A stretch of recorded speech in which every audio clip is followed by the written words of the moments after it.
The last show of the new year. No, that's not true. We're going to do another one. Yeah, but this is really the last one. This is the last one. The last one released in the year. The last one you're going to hear. So I want to say bonjour to all the listeners. It's us, Roast Mortem. I'm Tom of Roast Mortem fame. I just started a new pyramid scheme. It's called Bonzi Buddy. Download it now. XEX. I'm Travis. I'm Michelle. And I'm Connor. Guys, thanks for making it. All of you. What a year. Looking back. Did we already do this last time? I don't remember. Yeah, I think so. We didn't get Mike's hot take on years. I mean... Yeah, Mike, I know it usually takes a while to think about how your week was, so... How's my year? How was your year? Could be better. I'm still poor, so... Oh, well, looking at you, Patreon folks. Yeah, thanks, Patreon assholes. I mean... Don't call them assholes! No, the ones on Patreon are fine. I mean, the ones that haven't subscribed yet, like future Patreon assholes. That's what I meant. Yeah. Sorry. Remove the asshole label. We had to take some pictures of Mike in his natural habitat where he's just out there in the gutter covered in dirt and he's hungry. Yeah. He's like, bring me inside. Rice. Yeah. Let me sleep in the bed with my jeans on with your wife. Mike, your bedroom is kind of like, you know when you're in the darkest corners of the internet and you always find some kid in his bedroom and there's like cigarette ash everywhere and like it's very clean. All just garbage and it's like surrounded by Mountain Dew bottles. I got off that shit. You got off of it. Oh yeah, I forgot. I mean, the blue one I'm still trying to get off. I'm like, it's like, that the it's high like voltage? methadone. Right. High voltage? Yes. That shit is like crack, man. Like that's like when I'm like down and out and like I need a fucking Mountain Dew. I'm not a drinker. I'll drink a Mountain Dew though. Mike, speaking about cuddling with people's wives in your jeans, you should just get into becoming a professional cuddler. Honestly, that would be a comfort person. That'd be awesome. Yeah. I mean, I've been told I'm like a pillow. You know, I'm a fat fuck, so like a giant body pillow. People can walk around with a certificate saying, "This is my comfort Mike." He's allowed in stores without shoes and shirt. He can ride for free on this plane because he's my comfort human. I'll definitely do that. He just sits in my lap. Don't you see? I won't be able to fly to Palm Springs without him. I need to go. I have these Bermuda shorts that need to be worn. Sorry, man. We had to put him in steerage with the rest of the comfort animals. Too many people have been abusing the system. Yeah, they keep on doing it with people like you, Mike. You know what? I'm happy for you. I'm happy your year was... I'll take that back. I don't remember what I did I'm this year. upset about your year. I remember some of it, but you're still poor. That's the point. Guys, Patreon.com/roastmortemcast. Right. Since it's a history show, historically we do cover weeks. So, Connor, how's your week? Yes. My week was great. Like many other people, I celebrated Christmas this week. Yeah. Which was fun. Tom, you and I got together, drank a lot of brown, and I was mostly drinking reds, actually. I had a blast with your family, Connor. Yeah, we had a good time. Always do. I booted twice the day after. Great start to the year, even though it's not the start. You know what's fucked up? Did you guys sing Chris Corrals? We sang some Chris Corrals at one point. Oh, yeah. I'm sure. It was a little fuzzy at the end. Yeah, didn't give we me had shit. to have yelled at least. We must have yelled at a guy named Chris. Chris Krangle? Yeah. We yelled at Chris Krangle. What'd you guys get me? You guys didn't get me. We got you this podcast. Oh, thank you. Yeah, there's actually a hat in the mail for you, but I got an angry letter from the Postmaster General saying that he's refusing to ship it. Probably because I don't have an address because I'm poor. Yeah, that's exactly why. Patreon.com. And he feels bad that we're related. Mike, when I tried to enter your address the other day, because I had to send you that microphone, I put your street name in, and it auto-filled West Go-Go Beach before I came out. I'm like dead That's my old serious. stomping grounds. That's probably why. Travis, how was your week? Oh, Jinx. Dude, You guys owe me a present. we owe Mike a present. We owe Mike give Mike a Dr. Pepper. Have some of these roast mortem koozies. I only got a fucking million in my house. You can make a hat out of them. like some kind of 90s art expressionist, jeans wearing power duo. Like you understand? What you think? I'm totally picking up what you're putting down. Yeah, that's right. Travis, what are you putting down? It might not look like it, but I am currently in a state of emergency right now because Portland had a dusting. Oh, Everything. I went to go. What means I'm trying to be a healthy boy. I'm trying to get swole. So I tried to go to the gym last night. It wasn't even snowing yet. It didn't even snow until like midnight. And then when I say snow, it's a dusting, and they closed the gym. So I had to get up early and go to the gym in the morning like an idiot. Because I don't do that shit. I don't get up early in the morning. And then they were open. But it's a state of emergency. Dusting, ice, sleet. Yeah, black ice, no joke. Don't forget. Yeah. but you have a vehicle that's ready for that. It's an all-terrain vehicle. I have a Subaru. But this is one that's in the middle of the city. You walk in there. You just know what walk I'm saying? there. Just walk But there. if you had to drive, you could take your blue jean-colored Subaru around the corner. And you'd be could. fine. It would I'd chafe be your fine. in the gym shorts, though. Plenty of traction. Good weight do a distribution. Do a wheelie, especially now that I'm like swole. My arm looks better hanging out the side. They look great from here. True. You're looking good. All right. We don't need to cover my week because I had the same week as Connor. Well, my week. I just asked you how your year was. Yeah, but then my week was. How was your week? All right, Quick. Mike, how's the week? Come on. Well, I went out with this lady. I had a lady friend. Oh, Okay, good. Oh. Things are going pretty good. And then good I was start. like, let's go back to my room. And, I woke up the next day fully clothed with her. We're both fully clothed, and I was a little spoon. That's There you good. go. so you had a really So- nice, comforting evening. Yeah, Yeah. you got cuddled. I like being the little spoon, I'll say that. That's what I'm taking from this week. How tall is she? Wait, It's my height. That's good. wait, Mike, but also like you walked into the room and what you just like blacked out? Yeah, Like, I literally was like... were you Fuck, drinking I was or like- did you Yeah, I just was- like I was walk in drinking your a room? There lot. was like noxious gas. I don't And drink... you guys just like both passed out. No. And then There was this weird little thing plugged into the wall that kept beeping, but I don't know. She took my drink and put something in it, I think. She just had some of your drink. Honestly, What are you guys drinking? Were you drinking Mountain Dews and vodkas? I was drinking some of that monkey shoulder. Oh, okay. Nice. Very nice. what is monkey shoulder? I don't know, but whatever it is Scotch. made me want to be a little spoon. Oh, all right. Tom, are you drinking the monkey shoulder Saturday as well? Yeah, I had a couple. I cracked for the special events. So, yeah, I had the sauce this week. That's why I sound like myself, retarded. As opposed to how I have been saying the past few weeks, very smart. Yeah, the juices have been flowing in you again. Is right. Crushing those brain cells. Let's continue with the show, the history part of the show. Connor, I know you've done the research. Tell us what's happening. Who's on the chopping block? That sound, I'm not even doing it close to my mic, I just realized. That's the sound of the research. On some Paper trees. stacks. Damn, you don't care about the environment, I see. I hate the environment. Never. No, roast mortem. We want to burn as much rainforest as we can, bitches. Not me. Yeah. I'm not a part of this trio. I'm Well, love the just like environment. just like all billionaires, the person we're going to be talking about today probably didn't care about the environment either. Oh, good start. We're going to be talking about one Henrietta Robinson Howland Green. That's a mouthful. It's a lot. So we're just going to call her Hetty Green, which is what her most common referred to as. I feel like that's a trend. I feel like the richer you get, the more names you get. Mm-hmm.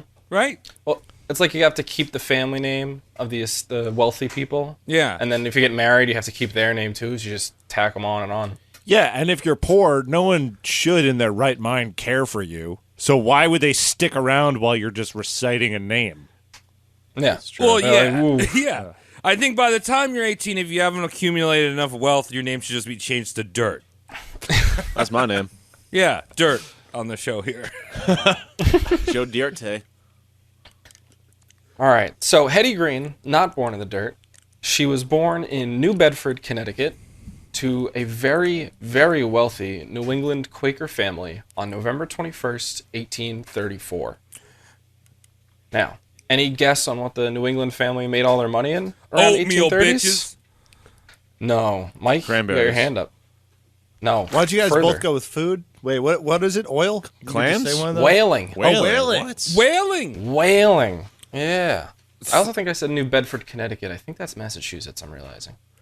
New England. Anyway. Let's go with Well, it. you New know England. what? You know what? They're doing it all wrong because if you want the whaling experience, you got to go to Cold Spring Harbor Whaling Museum, Long Island's That's premier right. historical place to be. Right off 25A. Very Yeah. small. Small There's museum. signs for it. I've never been there. I gotta check it out. You never took a field trip there, Mike? Oh, you're a South Shore. Yeah, I kid. don't know. We go to like fucking. I don't even know. They bring in Nathan's hot dogs. Yeah, we didn't have field trips. You guys take a bus tour around all the Jersey Shore contestants' houses. This is where Ronnie grew up. Actually, I remember we went on a field trip to Lindsay Lohan's house in Driver's Edge one time. Okay, are you sure that wasn't a stalking session? You went I don't know. The instructor was like, "That's Lindsay Lohan's house right there." I was like, Mike's driver's ed teacher also handed them all huge, like 12-inch lens cameras. I was like, "Here, this is part of driving. Just snap pics as we go by." I was really, I own that film. I own that film. All right, so Hetty Green, born to this wealthy family, her father was Edward Robinson, and like any good Quaker man in New England at this time, he felt that his only purpose in life was to make money. Now, this wasn't make money because I want to build a big house or make money because I can, blow it on drugs and whores. It's make money so I can make more money in order to make more money, and then I can use that money to make more money. What a life! Nice. I'm sorry, Travis. What were we saying? I would say that's a good way to become a billionaire. And as you know, all them Quakers are just all called friends. So you just have good, expensive friends, wealthy friends that all just try to make more money. Mm-hmm. Now, Edward was in business with a man named Gideon Howland and was married to Gideon's daughter, Abby. What a name! And so Edward and Abby had Hetty Green in November 1834. So, like, her whole family was rich. It wasn't just like her dad made a bunch of money. It was like her mom was from a big, wealthy family, and this is like the merger of these two super families, basically. And her dad always wanted a male heir to continue his lineage, and more importantly, take care of his money to make more money. Well, it makes sense because if you think about it, like historically, for every dollar a man makes, a woman makes 70 cents. Right? Is that the math? The wage gap. Not the dreaded anymore. wage. Right? So he's like, if he's really concerned about money, he doesn't want to just hand the money off, and the bank goes, "Here's taking a third. We're taking our third, you woman." That hurts. Also, also as a religious family, Jesus hates poor people. He hates you, true. Mike. You're not going to heaven. Jesus. or dirt, as we'll continue calling you. I thought I really liked Jesus. I used to go to the church all the time. It's great because you can like him, but he doesn't have to like you back. Yeah. It's just the way it is. Everyone loves Curb Your Enthusiasm. Larry David hates everyone. It's true. Good Yeah, analogy. you got a good point. You got a good point. Okay, continue, Connor. So when Hetty was only still a toddler, her parents had a boy, and so, Edward's finally like, there we go, I have my son. I can forget about this chick. I'm done. I'm good. But then the brother dies like 4 months after he was born. So that plan out the window. Ooh. But Edward was not to be disturbed. He still wanted to just make more piles of cash. He once said that making money is the great object of my life. So after her brother's death, her parents are kind of grieving, so they just send her to live away, not with them. They just are like, we need our space, so we're sending the 2-year-old away from us. To go be raised by Gideon, her grandfather, Abby's dad, the one that's the business partner with Edward. And Gideon was actually a much better father to her than her dad ever was, at least at this point, because he's an old guy. He's got old eyes, and he's like, all right, you're 4 years old. You can start to read now. So read me all the newspapers, and you're going to write all my letters for me, even though she's like 4 or 5 years old. So Right. it's just like the moment she can read and write, she's doing this job. I'd be like, So, fuck so you, this Grandpa. also happens nowadays a lot with other rich people that are addicted to Oxycontin. They pass their kids off to their grandparents. Yeah. Yeah. It's a very rich thing to do. That shit's good. Oxycontin Is that or why you- grandparents? Both. Is that why you couldn't remember why you're a little spoon? Continue, Connor. Mike, we're I'm not being a serious talk. harassed. I'm being harassed. So Hetty was really smart, obviously, that she could, do all this work for her grandfather. She wasn't doing like the real work, but like still reading all those stock reports and like getting his papers together and all that. But she also threw temper tantrums like no other kid. Apparently would just like scream, go into fits of rage if something didn't go her way. And her grandfather kind of putting this work on her is a way of like calming her down, because she would just be like, all right, I'll just read the newspaper all day instead of screaming at the maids. Very responsible. I like that. I couldn't read it before. We got like, what is that? The Elmira, the little baby from Tiny Toons, or fucking Matilda? Angela Merkel, who's the one on Rugrats? Angela Regular. Angela Pickles or Just Angela? Angela. Oh, I thought it was No, it's Angela. Tommy Pickles. But aren't the brothers related? Tommy's dad and her dad are related. Yeah, So Drew they and both Stu. Pickles? It's Drew and Stu, so it's Angela Pickles. Yeah. All right. There we Little go. bratty girls. Archetype. Creepypasta, look up Rugrats. Ew. Mike loves that creepypasta. Wow, that's so good. Yeah, I told you. We all talked about it one time on the show. We've talked about it before. I don't know if we talked about it on the show, but we've definitely talked about it enough. Sorry. I'm sober today. It looks like, because you're just holding the mic, it just looks like you've been sheathing on a blunt this whole time. I wish. An imaginary blunt. You've got the you're holding it like the fucking Elon Musk style, like Yeah. Just I've been right. touched by God. All right. So Hetty credits this experience with her grandfather as imparting many of her later business skills and expertise that she would employ. But her temper never really calmed down, and in this like Quaker tight-lipped society, it always really stood out. At one point, her mother screamed at Hetty because her friends were playing music, and Hetty just like started throwing like a 2-year-old version of a temper tantrum, like they see breaking down in a Walmart toy aisle, because her mom was like, "Stop playing music, like go out of the house," and then she just like lost her shit. okay. You can never have kids. When you're talking about playing music, this is probably like, oh, this is my friend Jebediah playing the banjo or the fucking violin next to me. Or it's like, these are like rich assholes. It's like, we're gonna sing Beethoven's fourth aria. Like, oh yeah. Hetty, get you and We're your gonna do a friends off of harmony. that pipe organ that's in the house running all over there. if I hear that damn harp going off again. It's all very expensive instruments. Literally, the kids Yeah. are playing these Steinway pianos for funsies. So her parents sent her to a boarding school in Sandwich, Massachusetts. I want to live there. It's a real Yeah. place. Yeah, Sandwich, I Mass. know where I'm living. Sandwich, fucking Massachusetts. And while there, this is her first time kind of like going out into the wider world outside of her like very cloistered New England home. And she met a lot of girls from poorer stations in life. And this is where she was like, oh shit, if you're poor, they don't buy you things. You just look like this. So I got to save all my money. And so this would kind of always teach her to just like never spend her money, because she was afraid of losing it all and turning into one of these girls that she met at her boarding school. Normies. Okay, I thought you Some of were these saying whoring girls. So I was thought like, too. Oh, Yeah. no, sorry, boarding. Okay. Poor. I was like, oh, whorehouse. You learn how That's- the techniques there. Yeah, that's the way to get rich nowadays. Whoring, sex work. That's true. How's it going? I'm on seeking arrangements. I'm looking for my sugar mom or dad. Oh, Dad- you- I mean, the dad one, I won't. I'm not. I mean, No sex stuff, just hanging out. Yeah. Yeah, just palling I just around. want to tell you guys about it. Let's say with that. I would That's say fine. that's a safe bet.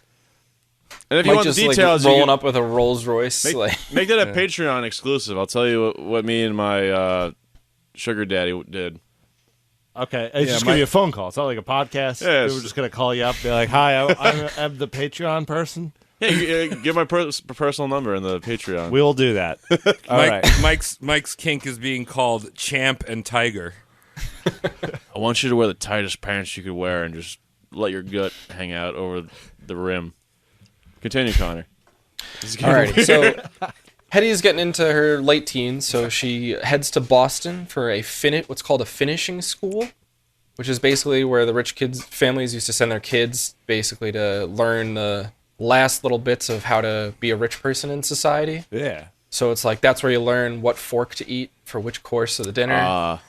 That bull. Right, Learn that's how to when they- dance. That's when they have like 12 forks and 12 spoons, right? And like each Yeah. one, this is for oysters. This spoon. Yeah. They still In do case that if you're shit. gonna eat Oh, yeah. oysters. This is only for oysters that were harvested in the morning. If they're at night, you got to use this fork. Yeah. They get shot people like that. Honestly, I'm sorry. Why? Mike, Because they know how to dirt. eat. Dirt. You're not gonna understand dirt. You're just not Clean gonna that fucking understand dirt. spoon. You have 12 Dirt. fucking spoons you gotta eat with? Like, that's fucking insane. No. Because the help is there, and they are hired and somewhat indentured. You must keep them busy. That is your responsibility. Yeah, keep them working. Jesus. So, because Hetty was one of the wealthiest families in the area, there was no one that was really of her social standing for her to marry at this time. So her dad is like, go to New York, live with your cousins, and attend all the high society balls and dances, and go find a man. Her mom was always really shy and like not a part of her life at all, because she was just this like tight-lipped, crazy Christian woman who like didn't want to go out of the house ever. Respect. But her aunt, her mom's sister, was more of her mother figure and was like also pushing her to like go out and meet someone to marry, and like then you raise his kids and they make money for them basically. So she's not really enjoying this though. She does not like the dances. She'd kind of gotten her father and grandfather's taste for business and just wanted to be making money just so she could sit on a pile of gold coins like Smout. Girl That was her boss. goal in life. See, that was me at any type of block party. They'd pull out, they do the electric slide. I don't understand how to do the electric slide. I'm It's there in the for song. business. I'm there for business. I'm there for the pie eating contest. I just stand there, arms crossed, while you do your stupid dances. When it's business time, eating the pies, I will win. Yeah, well, I'm worked up an appetite and I'm about to shut you down. How about that? You didn't think about that? Well, it'll teach you how to do the Mambo number 5. That doesn't even have a dance. All right, now it's getting That's true. heated. It's getting heated. All right, let me get some forms for you guys to fill out. You know I can't write. Travis, I believe you take the cake and devour it. Yes. Connor, continue. So, part of the reason that Hetty had this desire to just go out and make a ton of money was because her father had never really shown her like the affection of a fatherly figure, but just was like, Hetty, the only goal in life is to make money. Like, let me show you how. She thought that making money would earn her his affection, basically. So she cuts her trip to New York short. She's like, fuck it. I don't want to meet a man. I'm going back to New Bedford. And she starts working closely with her father on like all of his business deals. And because he didn't have a son, he was like, you know what? Fine. I'll teach you all the things about how to make money. First girl boss. First one. Apparently. Hashtag First girl one ever. boss. Number 1, daughter. First, you got to buy up all the salami in town, so you're the only person that has salami. Second, you got to set up a little lemonade stand, but instead of lemonade, wait for it, you're selling salami. Third, you got to put holes in everyone's tires in their car, so they have to stop at your salami stand. Profit. I think I do remember a Little Rascals episode from one of the originals where they did fix a tire, patch it with salami. Really? Yeah, that was just ringing a bell. Oh, well. You triggered Tom, you know, Travis. Sometimes the classics work. You don't need to change a wheel unless if you need to change it with salami. Classic. true. I can't even speak. More than one way to fuck a chicken, they say. Yeah. That's right. That's what they all say. Yeah, everyone's 'cause the been saying that in the salami thing that he's been going off on. See, the funny thing about a chicken is it has a cloaca, so it's like Oh. both holes at once. Turn it inside out. I'm going to try that later. Please continue, Connor. So another reason that Hetty felt like she wanted to just ignore everything and just go to work was because of the fact that like none of her other direct like or cousins, I guess, had kids, or like none of her parents' siblings had kids. She was going to be the sole inheritor of her father's money, her mother's, her aunt's, and the grandfather's. Like she was the one that it was all going to funnel to. That's a lot of Yeah. dough. So, country had kind of been in an economic boom, but in 1857, when Hetty is 23 years old, the country suffers its first like railroad bubble burst with like bad stock runs and businesses are failing and all that. So like the speculation of the early railroad craze has kind of failed. And this is where Hetty realizes that like, all right, there's ups and downs in the market. Always buy low. and just sit on it until it's back again. That was her like guiding philosophy. Amen. Is like, I have lots of money. These things are really cheap right now. I'm going to buy all of them. And then eventually they won't be cheap and then I can sell it all. I like her And style. that was all she ever wanted to do. Never a risky bet, basically. If I was her father, I would love her. Based on that. Is her name Warren Buffet? What? Her great grandson is Warren Buffet. Really? No, I just made that up. I was gonna say. Well, the author of this book kept constantly bringing up Warren Buffett. Oh, really? No matter what. Just to be like, look, she's just Warren Like Buffett. Isn't she comparing amazing? it. I can Yeah. never really wrap my head around how much people love that guy. Well, he just has a lot of money. That's why people like him. Well, what people of all walks of life, like the people who are like, yeah, we love communism, and out doing protests and stuff like that. Like Occupy Wall Street people somehow still are okay with him. It's like, why? He's related to Jimmy Buffett. He looks like Dave from Wendy's. yeah. Good point. Yeah, he does look very grassroots, although rich family as well, and he's cheap as hell. He's an old man too. You can't be mad at an old man. I can be mad as fuck as him. I want to throw him off a cliff. Yeah, we're all mad at Joe Biden. He's an old man. Yeah. Well, he's a CGI computer generated image, so It's hard to throw those off a cliff. you can't really Thank you grab for those things. Explaining what CGI was, Mike. I do it for my followers out there that follow me. Watching all my politics in 3B. 3 Bidens. 3 Bidens. When you There's a wrap blue it up- one, a red one, and a green one. Yeah, you put the barbershop- special glasses on. Just gonna kiss Makes the one kids. Biden. Just gonna kiss them kids. All right, let's go. I have All right. dementia. So even though the country is suffering some economic woes, New Bedford is probably the wealthiest city per capita in the world at this point, or at least in America for sure, because the whale industry is at its absolute peak. Everyone's still throwing whale blubber in the candles, basically. Yeah, this is when they used to use whale blubber for everything, right? Like, Yeah. they'd like be like, yo, you want to light your house? Whale blubber. You want to make soap? Whale blubber. You want to make lubricant? Whale blubber. It's a shame that we stopped doing that because now they're dying I know. because we weren't culling them enough. And yeah, they've we had to gotten control their fistfights. population, and now it's even worse than ever was. Thanks, so bad. great grandpa. So this is another big business moment for Hetty's father because he sees this and is like, great, I'm selling all my whaling stock because I think whales are not the future. He turns all of his whaling fleet into shipping and cargo fleets. And he was smart because in like a year they discover that kerosene is really easy to get and real cheap and way better than whale blubber for candles. And the whole industry tanks in like the next 2 years, Yeah, right but after not- he sold. But not as, like, cool and rugged, though. I mean, there's no, like, kerosene Captain Ahab, like, looking for gas that comes out of the ground. You know what I mean? I don't know. There Will Be Blood be. might be that. Maybe, but that's not as cool as Captain Ahab with a fucking harpoon. What made That's true. Ahab fun was that he was like borderline senile. Yeah. Like what makes There Will Be Blood didn't know like if the whale was interest- real. It's good, but it's not like cool because it's too real. It's like but like when like the Don Quixote mentality is so much fun. Yeah. All right. So during this time, unfortunately, Hetty's mother passes away. Again, just like a very quiet, reserved woman, not a huge role in Hetty's life. But she does leave her full estate, which at the time was $100,000, roughly $3 million today. Damn, girl. All of that money goes to her husband. So now it's all Edward's, sorry. Hetty was like, hey, Dad, I'm sure Mom meant to give me some of that, right? Like, that was some of my money. Like, and then just starts throwing temper tantrums during the reading of the will, basically, of like, no, that should be my money. Her father says, no, but I will give you a house that's worth $8,000 or like $200,000 today. So it's just like, stop complaining. Deal. Here's a nice house. All right. Yeah. I'd take It's a little it. crib. Yeah, right? Like, here you go. Here's a sweet-ass house instead of $1 million. But when I die, you're just going to get it anyway. So why are you complaining? Shit was so easy back then.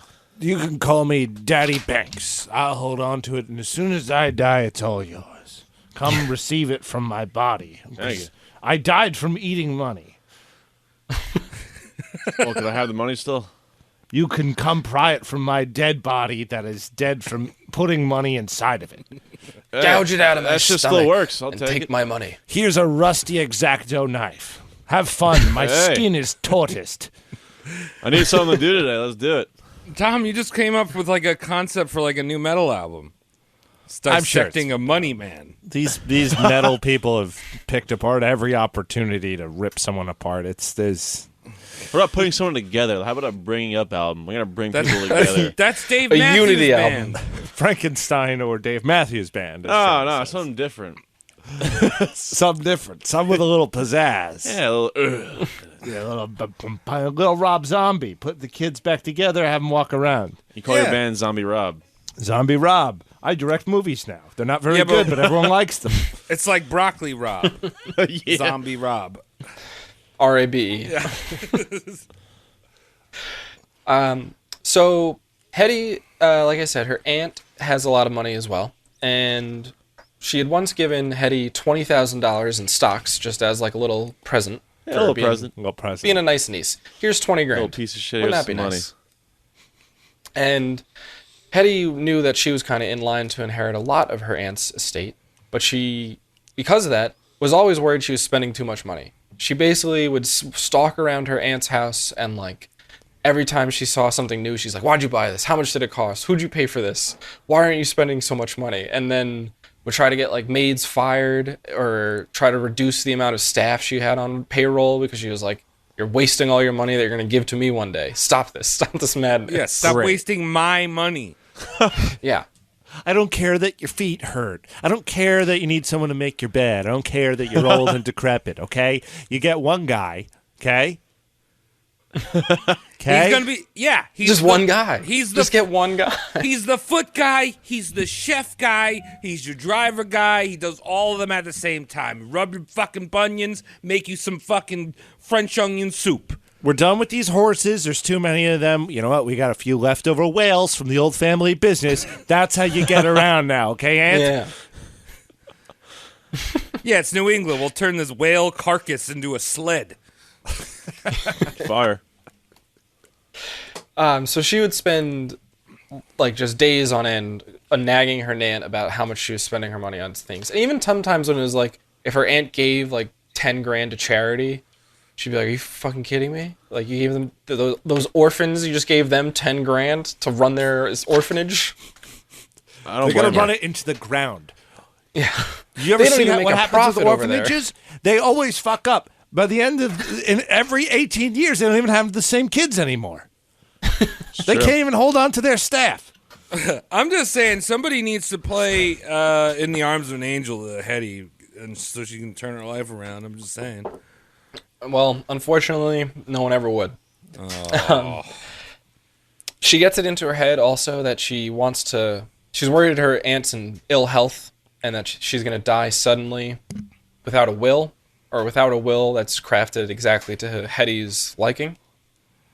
So she's constantly complaining about this. She's like, "No, I want 3/4 of the estate. The rest you can do whatever you want with." Again, her aunt is like still alive and doing stuff, and she's like dictating that will to her. Sheesh. I'm not your piggy bank. That's family Yeah. right there. So finally, her aunt signs the will in front of her. It's going to be 3/4 of her estate going. Some of it will go directly to Hetty. Of that 3/4, the other would be placed in a trust for her, and then the other 25% would be various charities, friends, and things like that. She's almost 30 years old, right, at this point, right? Or something like that? Yeah, she's like in her late 20s, so her aunt is like in her 50s. Like, Yeah, her aunt goes to the Y, does Zumba, super healthy, you know. And Exercising there constantly. like Hetty's there giving her packs of cigarettes, you know, trying to get her to Hurry up and die, bitch. Oh, yeah, why are just why are you spending money on a gym membership? I bought you anyway. this double quarter pounder with cheese and 2 cartons of cigarettes. You might want to smoke them and eat them real quick. Hetty, I see that you just got a package from Acme. Yes, the anvils were on sale. I wouldn't usually buy. Funny thing And is, instead this isn't a playing piano. This is a dropping piano. That's why that crane is over there. So even though she finally signs the will, the relationship doesn't really get better. She's still, again, constantly pointing out every time her aunt spends like $4. It got so bad that at one point, Hetty reportedly pushed one of Sylvia's housekeepers down the stairs after they got into a heated argument. Oh, dang. Hetty always would claim that she just fell. Girl boss. Not sure about that one. And this is pre-workers' comp or any rights whatsoever to the working person. Think so. She's living at the house. You know, she doesn't have anywhere to go if she got fired. Yeah. That's a little awkward. Yeah. That's basically like domestic dispute, but for workers. You know, It's what I mean? domestic servant violence. Yeah. So because of this, Hetty, her father just sends her to go to New York. He had been moving there and doing more business recently ever since he got out of the whaling business. Now he's into like banking and railroads. So he's been in New York more, and he's like, "You come down here, come back to the balls and all that, and meet someone that'll marry you and basically take you off my hands, because I'm sick of you pushing housekeepers down the stairs." Well, Connor, so I'm really hoping, spoilers alert to everyone listening, she dies eventually, because that's the name of the show, right? She's dead. She's dead. But, Yeah, like, I'm going to be really 1830s disappointed best. if there isn't some, like, ghost stories behind her, like, pushing people downstairs and shit. Because we got, like, a nasty-ass bitch roaming the halls pushing people. You know what I I'm don't saying? think it's not going to be her that's falling downstairs later in our story, but it's someone close to her that actually does fall down the stairs. So there is a little karma come up. Hetty's so cheap, she fell up the stairs. I haven't said that in a while. Yeah, don't gonna care. get pushed Is your last upstairs. name Green? Last name's Green, right?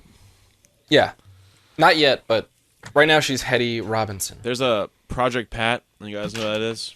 No. 3-6 Mafia. He's got an album called Getty Green or Hetty Green or something like that.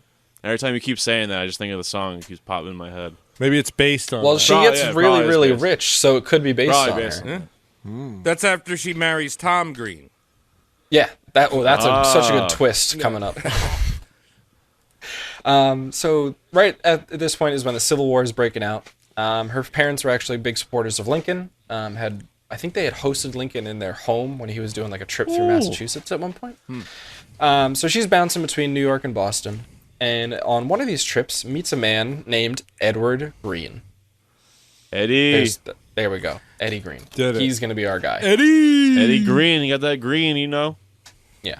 Green was well liked by almost everybody he met. He had an outgoing personality. He had traveled extensively in his 20s and earned a shit ton of money while going through Asia. Better than me.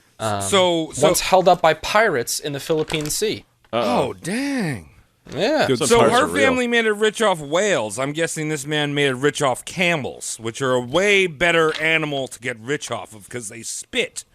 No, definitely not camels, because he's in East Asia. So maybe just fish, maybe, or spice. Kois. They So, live a long time. Koi. K2. Selling Toyota selling Celicas. toys. He's doing it. He's number one Toyota dealer. I like He was that. actually a big partner with Nintendo at the time. Yeah. Come on by. Pick up a Nintendo GameCube and the Toyota Celica. Come on down. Stay a while. Have a seat, you know? Nintendo wheel that you hit with a stick. You're going to love this. It has one game on it. It's a wheel, and you hit it with a stick down the street. Come get the DLC. It's the wheel, but it's square now. Accessories not included. Doesn't They call roll. They call it the Portuguese version. So during this whole period, Hetty's spending most of her time in New York, and like I said, going back and forth, but really just kind of in her father's shadow. Learning from him, attending his business meetings, getting the lay of the land. She's doing her own stock investing too at this point. She had taken that like 20 grand her aunt had given her and turned it into like 200 grand, I think, within 3 years. Fuck Just by me. playing railroad stocks. Like, that's her whole thing. She's like, railroads. I'm just going to buy all the railroads I can find. It's like me You with hear that, Mike? cryptocurrency, but it went backwards for me. It's like me with cryptocurrency, but it went backwards. Yeah. The other way. Yeah. Yeah, I Mike, lost. you should have invested in railroads because a train can only go two ways. Yeah. Yeah, I wasn't thinking straight for some reason. So this is like we're just past the Civil War now. It's like in the middle of it, right? We're, yeah. So right in 1865, she gets engaged to Edward Green finally. Okay. So that's where we're at right now. Is he a handsome looking? You said he was a handsome looking guy, right? He's a Yeah, and like Chad man. she was apparently, you know, she was attractive, not ugly by any standard, but I look her up. you know, He was apparently just like this swashbuckling superhero. There's there is a threshold. Everyone has it.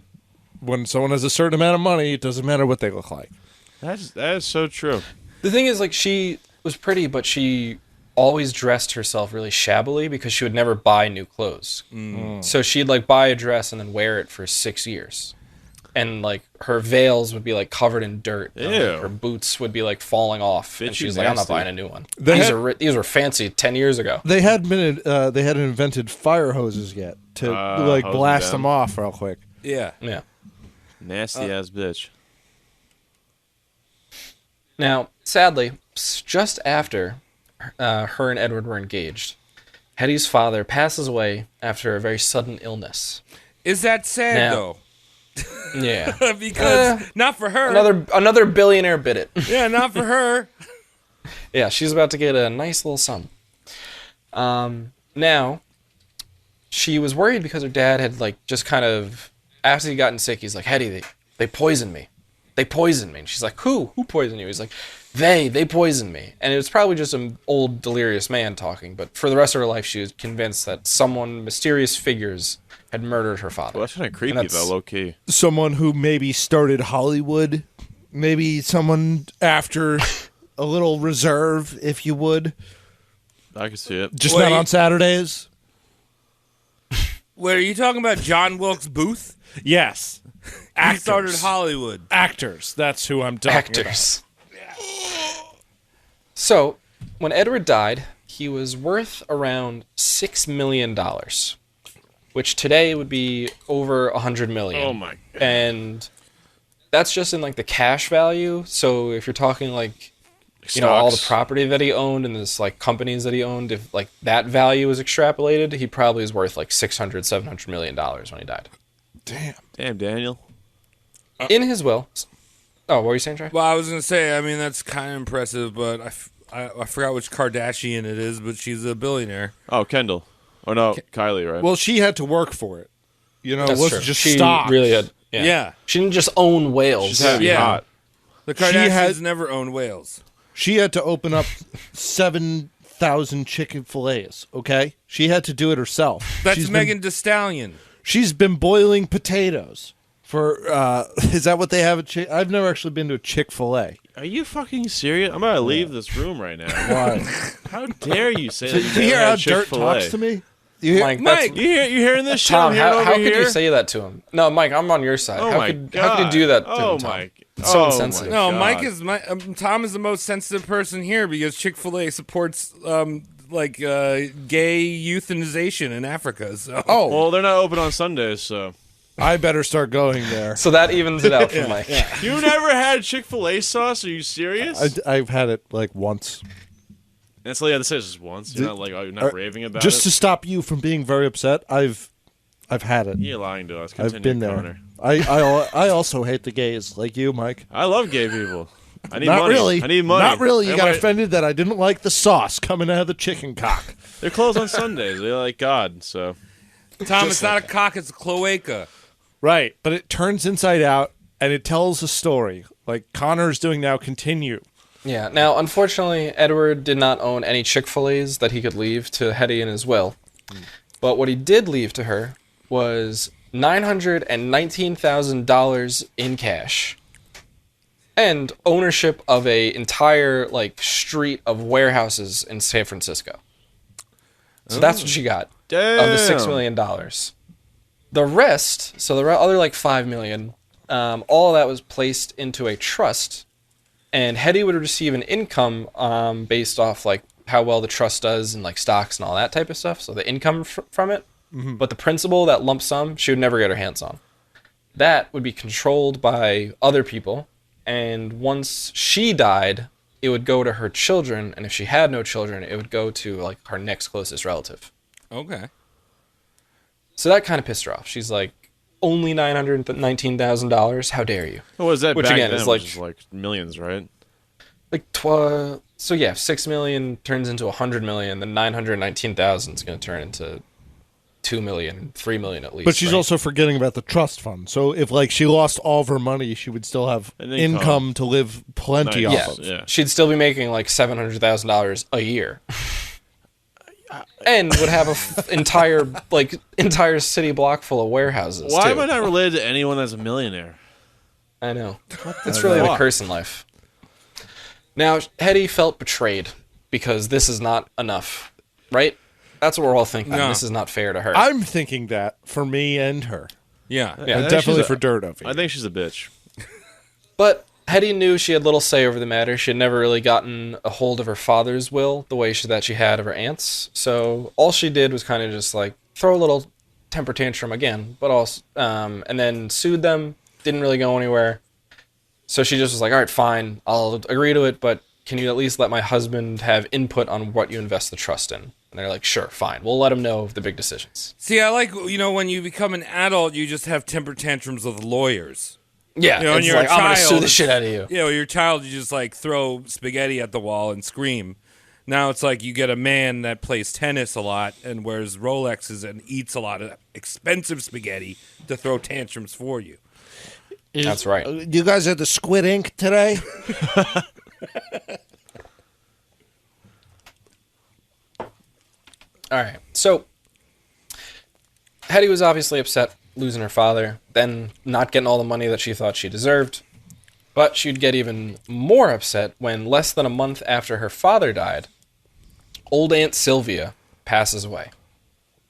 Now, Sylvia had been sick for a while. She'd been seeing this doctor who kind of became like her right-hand man and was just always by her bedside, always taking care of her, probably giving her large doses of laudanum constantly so that she was just high as a fucking kite the whole time. Good That's friend. back when they used to have real medicine. I'm just saying. Yeah. Right? You got a headache? Take some heroin. Yeah, opium water. Yes, please. That good shit. Drink this in your tea. It'll put you right to sleep. See, but now you can't take anything. Now you just get Tylenol. That's it. Even if you're in pain. Because everyone has to ruin shit. Now I just want to drink opium water when I don't feel well. Now, this obviously fed into Hetty's paranoia after her father just claimed to be poisoned, and then her aunt dies just right after that. So again, she's like, oh God. They're out to get me, and they're out to get my family and my money. And she goes to Massachusetts for the reading of the will, and again, very, very nervous about this reading because, that she thinks it's all her money. Will is read, and here's what Sylvia left. She gave small sums to a lot of different people around New Bedford. And when I say small sums, I'm saying like between 10 and 30 grand to like friends, people she grew up with, local businesses, charities, and even like 100 grand to the town itself to like do whatever the town wanted, or like put in a town trust so they had a surplus of budget basically. All right, I'm going to put up a whole bunch of benches, and then the rest of the money's going into the pockets of the mayor. Yeah, exactly. She also gave a large sum to the doctor that had been caring for her and some of his friends and family. So a little suspect. And all of that added up, and all of her servants and caretakers around the house, she gave like 20 grand to. All of this money that she gave to all these different people is about half of her estate. The rest all goes to Hetty. So that's like more than $1 million. Again, half of it is going to Hetty directly. But not so directly because this one's going in another trust that she has no control over. Doe. No. I'd still Who be else? happy. I'd be like, sick. Do you know who's controlling the trust is that doctor. Oh, Damn. Yeah. Again, she's going to make all the income off of it, but she has no control over the principal, and on her death, it would not go to her children, but rather her aunt's closest relatives that were still alive that were not Hetty's kids. It's a little confusing, but basically Hetty's not getting anything that she thought she was getting, except for $1 million trust that she's going to earn interest off of for the rest of her life. Oh, boo-hoo, poor thing. Yeah, right? Right? Oh, a little pile of shit. Oh, I mean, if I was back Again, then, I'd that's like slap the shit out of her. That's like getting $25 million trust where it's like, you're going to earn a 1% interest off this for the rest of your life. I literally And- cry on the spot if someone told me Yeah. that. I literally Well, she break was down crying, but crying tears of anger and screaming that she was going to sue everybody down to the New Bedford orphanage for taking her money. Like, get your dusty ass dress out of here, dumb bitch. Well, that's what she did, and that's kind of how she was treated, was get your dusty Those dress out. kids have never had a lobster before, even though they've had too many lobsters. That's a poor person food. Yeah, they eat poor lobsters that's every poor day. food. They eat lobsters every day. They need to have the succulent, fishier version of a clam, the oysters. I'm going back They're to the always oysters. going Never into eat- Red Lobster. Yeah. They got those bibs on all the time. Red Lobster actually was an orphanage originally. It was this money that caused them to branch out into all the orphans got to be line cooks. Well, the actually, cuisine's so good. life hack, you can legally leave your kids a Red Lobster because it's an orphanage. I think you can leave your parents at Red Robin. Yum. You guys want to take a quick break? Got to blast a little poop out of my butthole. Yeah, let me turn off my CGI.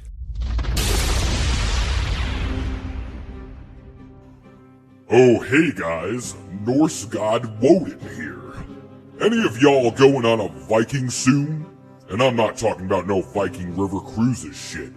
I'm talking about some pillaging, disemboweling Christians, you know, real Viking stuff. Well, any good Norse warrior would never be caught going on a Viking without some quality bling. You know what I'm saying? Consult your local seer and go to VikingJewelry.com. That's Viking without vowels, because this is the 21st century and we fucking hate vowels. While you're there, pick yourself up some jewelry that says, yes, I just went to a Blood Eagle and those earls were like, damn, berserker. Thanks, Woden. Travis here. Look, we got ourselves a sponsor. Oh my god. And it's a Norse sponsor. How cool is that? Go check out VKNGjewelry.com and use the code ROASTMORTEM, no space, for a 10% off discount. They got tons of sweet Norse jewelry. Personally, I rock runes around my neck on the regular because its history is cool. And they got all sorts of sweet stuff like Mjolnirs, they have Valknuts, Yggdrasils for dudes, shield maidens, and even cave trolls. So that's VKNGjewelry.com, discount code ROASTMORTEM. And now, back to the show. Oh, hell yeah. Hetty immediately contesting the will, suing everybody who's around, saying, that's all my money, and I can prove it, and I'm going to show you the documents that can prove it. She produces in court a letter, basically that is the original will that she had agreed on with her aunt that we first talked about, and attached to it was a different paper that no one else had ever seen before. Because the reading at the other will basically had mentioned the first one with Hetty and was like, I'm amending it. This is the new one. Was the one that eventually was settled on. The paper that Hetty had attached to the will that she had agreed on before basically read out an addendum that said, I'm giving all my money to Hetty, just making that very clear. Once again, I'm giving it all to her. If I produce any wills that say otherwise, you should invalidate those because I must not have been of sound mind or body because this is the final will I ever want to produce. And it's signed by the aunt, and the lawyers look at it and are like, oh, you just clearly forged her signature on this document. Okay. Well, that's good. You're starting somewhere. She's trying. Yeah. How are you gonna go all the way and not do it right like that? Right? Like, just hire someone full that's good step. at it. You have fucking millions of dollars. You couldn't find John Hancock somewhere to do it right? John Hancock, famously known for being able to sign his name very well. Yeah. Has been dead for over 100 It's an expression, you fuckers. You're not wrong. John Handycocks. Continue, Connor. So this case is actually a very famous case in American law, or like law courses, not to normal people, but like to crazy lawyers and shit. Because it's one of the first times that statistical analysis was used in a court. Because basically the defense like looked at it and was like, no. You normally, when you're signing your signature, there's like some inconsistencies, but you're not going to produce a perfect signature every time, right? Yeah. One motion. Usually I Yeah. just scribble shit and put a big T in front of it. Yeah, and then if you like show 100 of them, you'll see like where the similarities are. You're like, it's all clearly one signature, but here are all the different things. And basically, the lawyer or the statistician that they got from Harvard was like, you would expect 1 out of every 5 letters to have like the same downstroke, signature to signature. Right. And which would mean in this woman's name and signature, there would be like 5 downstrokes that matched per signature, but not each one in like. Do you get what I'm saying? Yeah, I feel like I'm understand. not explaining it right. Yeah, I like get there's it. a few motions that she always or There's, usually like, Always does. there, yeah. There are these 30 Yeah. motions that, of those 30, 1 out of every 5 will be identical going to the next one. And on this signature, it was 30 out of 30 were the exact same as they were on the first page. So it's like clearly just sketched over so maybe she the did do it original the right signature. way. Right, like I feel like Yeah, she just sketched over the signature perfectly. you could do the same thing with anyone's like sex life, right? Like, you know, you're gonna go missionary for this much time, and then you're gonna go switch it up. Maybe you're gonna do a little doggy. Maybe you're gonna go right to the mouth. Maybe ass to mouth. I don't know. There's these signatures and downstrokes that you have to do. Oh, signature downstrokes. Now I get it. Okay. I get it. There it is. Mike yeah, will just so be you got your little, 30 yeah, like signature strokes. if you're confused if it's Mike like having sex, he's gonna be little spoon at the end. Yeah. Always. If I'm Consistency. Big Spoon, something's wrong. Had a good time. Yeah, that it's not night. Mike. Imposter. Well, this can't be Mike. You know, I was really good at copying my dad's signature back in the day. Yeah. I used to have those stamps to be like, you didn't do your homework, you just stamp your fucking organizer, and you have to get this signed. You just blast right over it. But they had the easiest signature to copy. Just Well, what was your dad's signature? Was it X? just a star? It says Big Sean. well, like I said, because everyone's gonna steal his signature. No one's stealing his signature. It's an S and then a scribble, then an R and then a scribble, and then There you Oh, go. No people are one's stealing that. Yeah. Consider it stolen.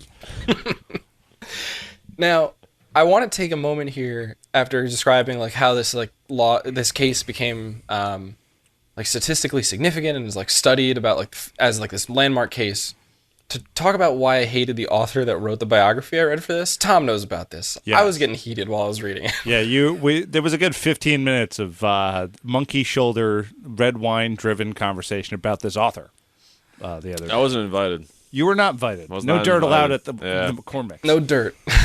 It's not No invited. dirt except for the dirt that was kicked all over. I'm glad you're bringing this up, Connor, because we read a lot of bios for the show, and a lot of times we read some pretty shitty fucking biographers that like to talk about themselves or some Yeah. off-topic bullshit. So hers was just off topic and just overly apologetic for Hetty Green. Like everything that Hetty Green, anytime it could be viewed one way or the other, it was always favorable to her. So for instance, this court case, I'll just give away the ending. It gets dismissed because they're like, it's clearly a forgery. And it's also dismissed on a technicality because Hetty testified on her own behalf.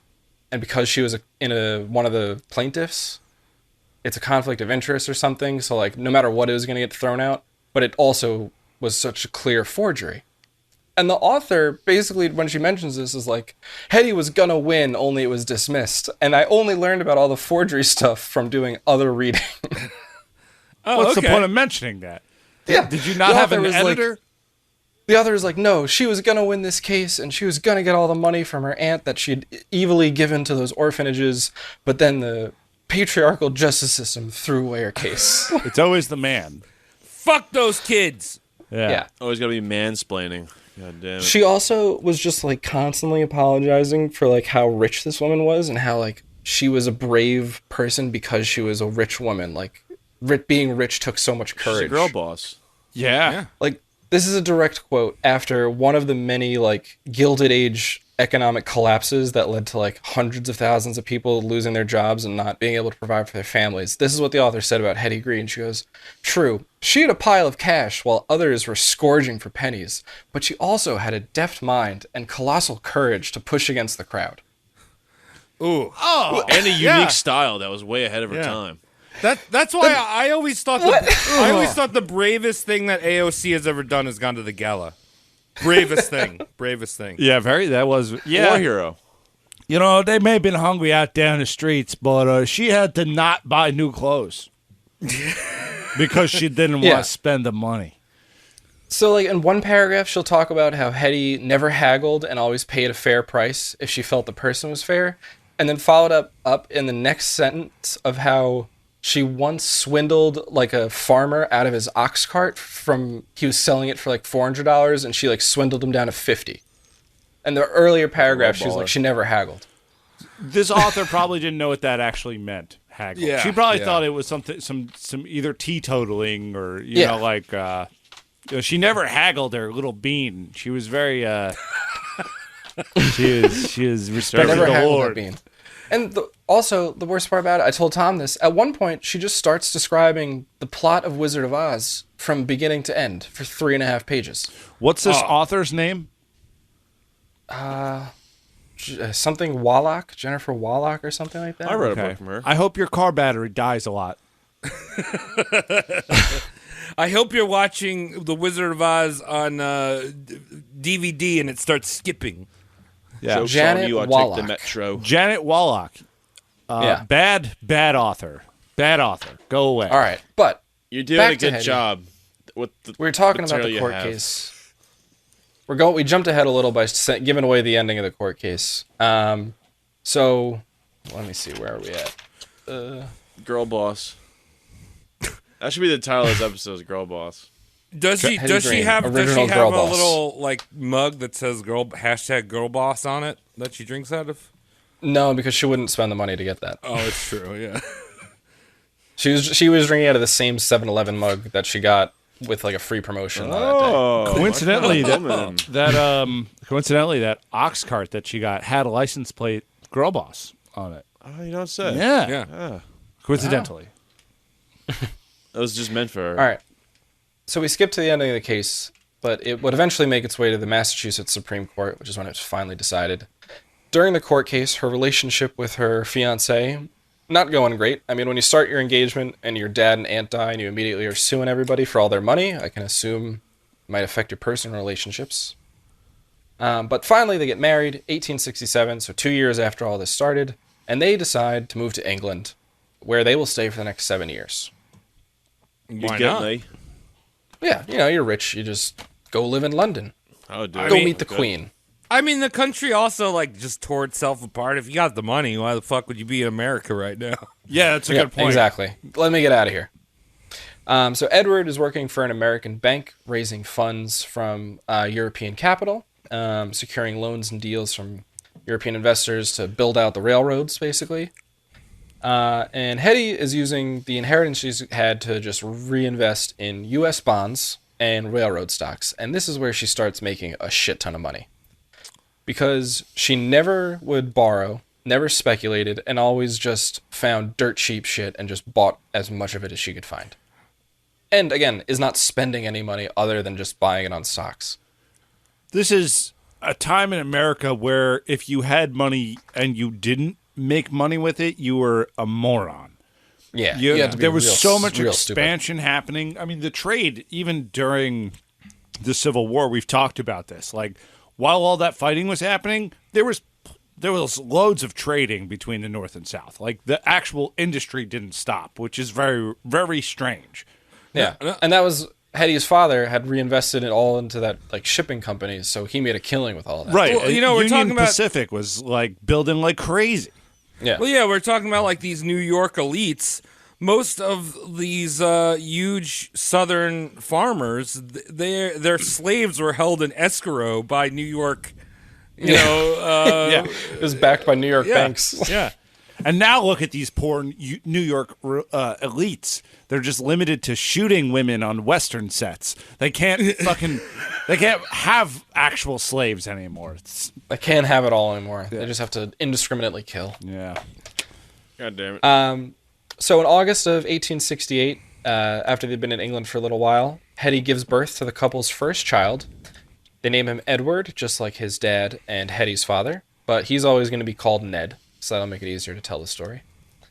And it's right after he's born that the Massachusetts case is finally decided, where it's basically like the original terms of the will, a little bit more favorable to Hetty. I think she got like a little bit more say over the trust, but overall, not what she had wanted. And in 1871, she gives birth to a daughter who she names Hetty. which I don't get. Rich people just always naming their kids the same thing. Why name your son Edward when you're married to Edward Legacy. and it's Edward? I'm And then name your daughter also Hetty. Legacy. It's like, Yeah. Well, I'm kind of surprised she's even having sex because I feel like a child is like she does already is like telling her family members to die because she wants the money.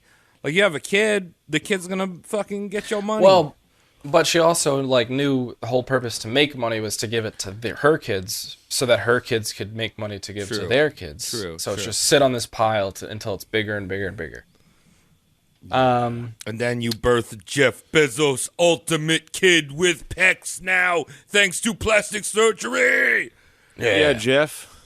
He worked very hard for those pecs. He did. That's true. Almost as hard as he's not working for the hair. Yeah. Who needs hair? I think him and Elon swapped. Yeah. Oh, you see those pictures of where he had the Oh, hair surgery. transplant? Yeah. Hey, I'm all I wonder for if it. they Money they probably fucker. got together and was like, "Look, one of us can be buff and one of us can have hair. Which do you want to be?" Like, we can't both be buff and have hair. All right, Yeah, as no. long as we're both 6'1". You think they're real muscles though, or they're like surgically implanted? Implants. Implant muscles. Yeah, I'd say implants. Would you do implant muscles? If I could, Yeah. What would you get, Mike? Pecs? just be shredded. Like I could eat garbage Deltoids. all day, and just be shredded. Yeah. Yeah, just the delts. Or just the traps? Just the- big neck. the hell Yeah, Del- big neck. Oh, big neck, That'd be sick. big goiter neck. I like that. You have very nice hair, so something to mount it on to show off your hair. I'm gonna go bald one day. You think so? Well, not if you're rich. They say your if hair you're is old- on your mom's side. Grandpa was bald. Whatever. Fuck. We had the same. That would be the same guy. He had his hair for a while. It just all came out at 70. Oh, that's good then. Yeah, 69. yeah, well- I'm That's killing good. myself at 69. So Nice. Me too. Yeah. do it at the same time. Wait, Nice. wait. I'm gonna jump the gun a couple of years. Yeah. Who gets to cheat? I'll cheat. I'll kill myself at 74. No, but Tom, by the time you're 69, we can freeze you. Yeah, So we'll well- just on your 69th birthday, we'll freeze you. Yeah. And then on Mike's 69th birthday, you'll kill yourself. Be like, where am I? What happened? All right, time to kill you. Good night. I saw the other side. Don't night. take me there. I have Good the night, sweet answers. cousin. I felt the flames. Ah! Let me go to church just once more. Sorry, Tom. We have to kill you. You're 69. Oh, time to go. Nice. Dude, you guys, I'm going to hit 420, dude. That's pretty sick. Good plan. 42. All right. You gotta outdo us like that, you fucking bastard. You gotta So one-up poor us? Hetty Green, she's not going to make it to 420. I think she makes it to 69. Let's hope She's so. dank. I can't do that math off the top of my head, but I think she does. And in 1870, I already said she gave birth to her daughter. And in 1873, Panic of 1873 hits, another economic crash. So, it's just that cycle of like 10-year boom, 10-year crash. And this is the next one. But they invested their money wisely. They're still fucking loaded. It's not going to affect them ever. So they moved back to New York because the European capital was drying up. So they're like, we're too rich for Europe now. Back to New York we go. With the Carnegies and the Vanderbilts. Yes. So this is a change in New York because people like the Carnegies and Vanderbilts are making their bajillions of dollars. You got big buildings going up, brownstone houses. It's no longer the city of Dan Sickles where you're taking your vacation home in the Upper East Side and living downtown. Now it's all just one big city. What around this time period, I think it was around this time period, maybe a little later. But have you guys ever heard of the Singer Building in New York? Yeah, I have. You have? Yeah. You been there? No. Oh yeah, because it's knocked down. It's the world's tallest building, and they knocked it down. 1970 something, right? They knocked it down, right?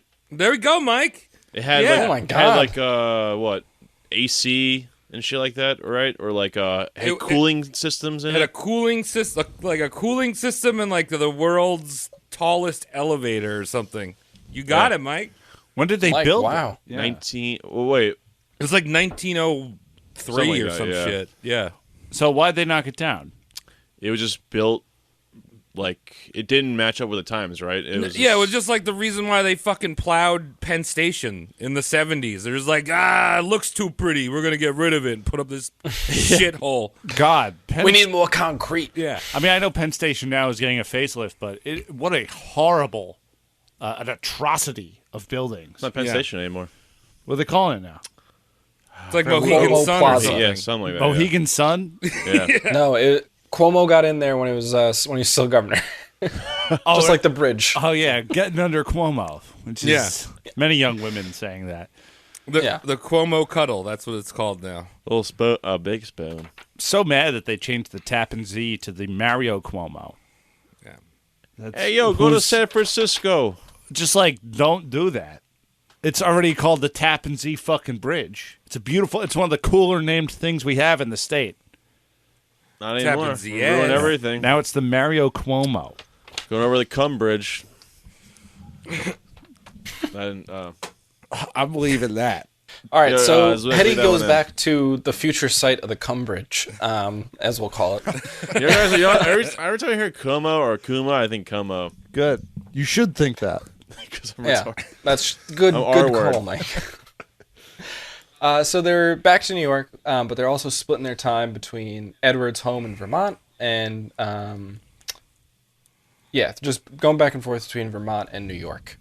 Around this time, Edward's mother dies, so Hetty's mother-in-law, and she gets some of the stuff from her will and immediately sells it all off for cash, even though her niece was like, hey, can I have my aunt's jewelry? And she's like, no, I sold it all for money. You can't have it. Again, after she sued everybody for her aunt's money, now she's not giving someone else's niece their jewelry. One-way road Even here, if just man. like sentimental jewelry. And the niece didn't retaliate and was like, "That's bullshit. I'm taking my money back." I don't think she had the means to. Oh damn! It's just costume jewelry. God damn it! Yeah. So now that Hetty's making a lot more money, we're going to see a lot more of these stories about just how stingy she is with cash. For instance, one time she is bringing a deposit to a bank, and this deposit is $200,000 in U.S. government bonds. That's like, I don't know, $3 million, $4 million today. And instead of getting a carriage to bring her or hiring an armed guard, because it's 1870s New York City, she takes a public bus, basically. A horse-drawn bus with all the rabble. Well, she's And when she gets there, the banker is like, that's really dangerous. You should have hired a carriage. And she's like, oh, no. Maybe you can afford a carriage. I simply cannot. So What? So and I'm sure the biographer you read was like, this is a very powerful moment. That's what I was where saying. she relates to the people. Yeah, she's like, well, isn't this fun? And she's like, the press would label her as like a miser, but Warren Buffett does this and everyone loves him. It's like, Warren Buffett does nothing like this. Warren Buffett does do stuff like this. Every day he has McDonald's for breakfast, and it's based on how much money his wife leaves him out. I'm not All right, joking. but you do. And he drives a Ford pickup from like 1992, yeah. and that's But it. he's not bringing a $10 million deposit to the bank on the subway. All right, No. you're right. You're right. Somebody should have just pushed her onto the tracks right Yeah, there. he's and then. not taking the 4 train down to Wall Street with a duffel bag full of money or like a cartoon bag with a big dollar sign. Yeah, the on big No, dollar sign. if this was a miser pissing contest, obviously Hetty takes the cake. But these Oh, people yeah. are mentally ill, is all I'm saying. That's true. That's, you know what, great point. So this is going to be the best and also the worst of her miserly ways. One time, the family is in Vermont, hanging out, doing New England shit, like swinging on trees and going down to the creek. And Ned, who is, I think, like 10 or 11 at the time, falls down a tree and badly breaks his left leg. Oh. Like really mangles it. Now, Hetty had cared for her aunt when she was getting sick and had cared for her mother and father, so she kind of fancied herself as a nurse. She was like, oh, no, I can take care of this. So she's like, calls for a doctor, but also splints Ned's leg by herself because she's like, I know how to do this. Ooh, that's gonna hurt. And so she's like, oh, all right, I fixed it. The doctor's not even here yet. And instead of being like, maybe he should come check to that I did this right, runs down to the end of the street as the doctor's carriage is pulling up and screams for him to not even get out of the carriage and waves him away to not come in. And when someone asks her about this later, because she loved talking to reporters, she goes, I waved him away and called to him that he wasn't needed. If he'd gotten out of his buggy, I'd have had to pay him, even if he didn't end up doing anything. So she's like, I don't even want the copay. I just get out of here. Mom, take me to a hospital. My leg hurts. Right? Like, she's fancying herself a nurse, you say. She's taking care of olds. Now, olds, what they need is hot water with lemon, perhaps an oatmeal, a pillow being fluffed. She's no nurse. She's retarded. Yeah. Like maybe she wiped their ass once. Right, exactly. But no one's bones were broken. They were just And now she's like apart. splitting kids' Oh legs. my god! Imagine doing that. Like they had no anesthesia. I'd probably give him that liquid heroin. They may have given him that. Probably gave him a little liquid heroin, or just like, here's a fifth of whiskey. Yeah. But I'd probably Mike, do the you trick. probably have you and your skate boys. You probably got your EMT skate man that's like, "Oh, your fucking gnarly face is falling out of its hole." That's my sister. She takes care of me every time I get hurt. But your sister's actually a Yeah, but nurse. she's a nurse. That's the best part. I just walk in. She's not I a cut the line. billionaire Wall Street investor that like changed her aunt's sheets and is like, oh, now I know how to fix a broken leg. That'll be like me trying to take care of you. Give me some of that not liquid good. heroin, Tom. It'll be all right. I would just put it. I'd be like, guys, can you put him on the board so I can wheel him to the car? Give me an aspirin or something. Yeah, it's not good. All right, I wouldn't do So it. this is not the end of the saga though, because she just waved him away. Didn't want him to come look. Days go by and Ned's like, I'm in real pain. My leg is fucked up. And Edward is her husband is like, you gotta bring him to a doctor. So she finally is like, fine, I'll take him to some doctors. Goes to the first doctor. They're like, we gotta cut his leg off. Oh, Goes to the next doctor. We gotta cut his leg off. Oh, Goes to the next doctor. And now by this point she's like, all these doctors are just lying to me because they know I'm a rich, wealthy woman, so they're trying to punish my son. So she starts dressing as a poor old woman and like putting like her injured son, like turning him into Tiny Tim and going to like free clinics, and is like walking into a free clinic like, my son's a sailor and I'm a poor housewife and what can you do to fix his leg? And they're like, oh yeah, we can fix it. You gotta cut it off. You gotta cut his leg off. You're just doing that because I'm poor. Yeah, and she's like, now you're just doing it because you're mean. And she would also Dumb do bitch. this to get the consultations for free. Like, she would go to every free clinic and then would complain when they recognized her and were like, aren't you a millionaire? And she'd be like, that's rude yeah. of you first. She goes to the orphanage that also has the clinic. She's like, wait a minute, I know you. You're the one that took away all of our funds. You fucking bitch. I want to fight this lady. I fucking hate her. Right? So Ned's leg would never fully heal. It didn't kill him or anything. It wasn't anything like that. But he would always walk with a They limp. chop it off? No, they didn't chop it off. Oh. It was the type of thing where it's like, It's like we have limp. to cut it. If we should cut it off because it could spread, and like with the weird walking, it could make all of his like hip issues even worse and things like that. It'd be like easier to just like cut it off at the knee and give him a peg leg. That'd be Because cool. at that time, that's what it was easiest for. Pirate Like vibes. now, you could probably do like a crazy surgery and like Yeah. a titanium Back bone, in but 6 months. Well, and you know that she was rich enough to like buy a cockatoo or something to sit on his shoulder, and then you Yeah. got some good vibes. she'd have been like, "I'm sorry, you're crippled, but I bought you 6 baseball teams if that'll cheer you up." Yeah, maybe she could just like poke him in the eye too, and then give him an eye patch. Here's Yeah. a brothel. Go Have fun. go cosplay as a pirate. Yeah, go be your father's assailant in the Philippines. Go LARP in the woods.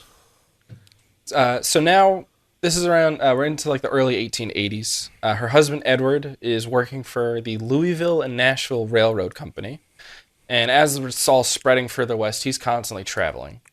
And Hetty gets a little suspicious, so she hires a private investigator to follow him around, and very quickly discover that Edward is cheating on her. Thank God. No shit. course. This bitch is crazy. I ain't dealing with that shit.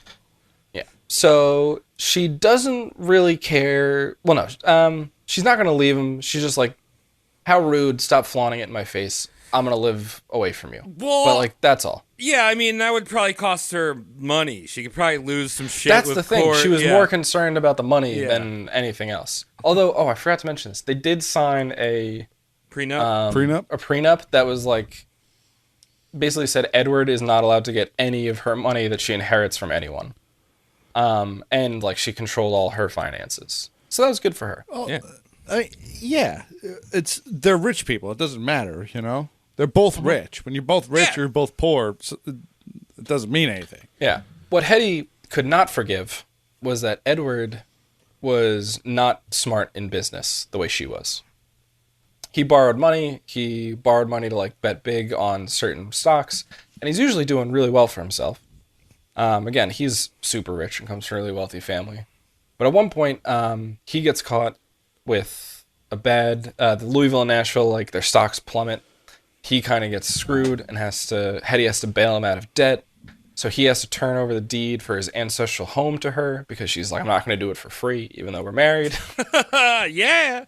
She could forgive the infidelity. She could never forgive the fact that Edward used some of her money as collateral with a bank. Yeah. Damn. That was the shit. She was like, fuck you. How dare you?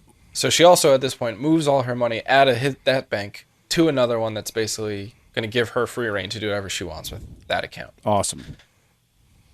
And around this time, this is when her kids are now grown up enough to be going to, like boarding schools and going to these academies or whatever, which is great for Hetty because that means she can stop renting expensive hotels or staying in expensive houses and instead live in boarding houses.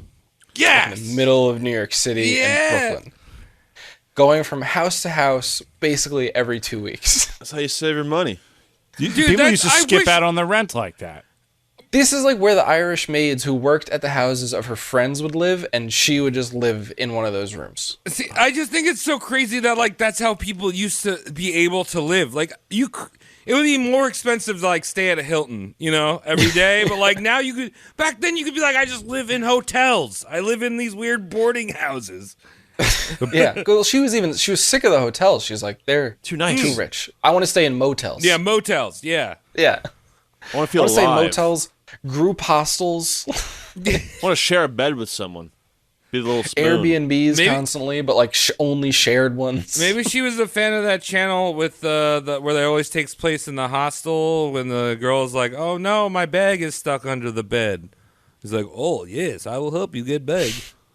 You never watched that one? Yeah, the Ukrainian. I've seen the spin-off. Ukrainian channel. the cinema? taxi one. Yeah, I don't know what you're talking about.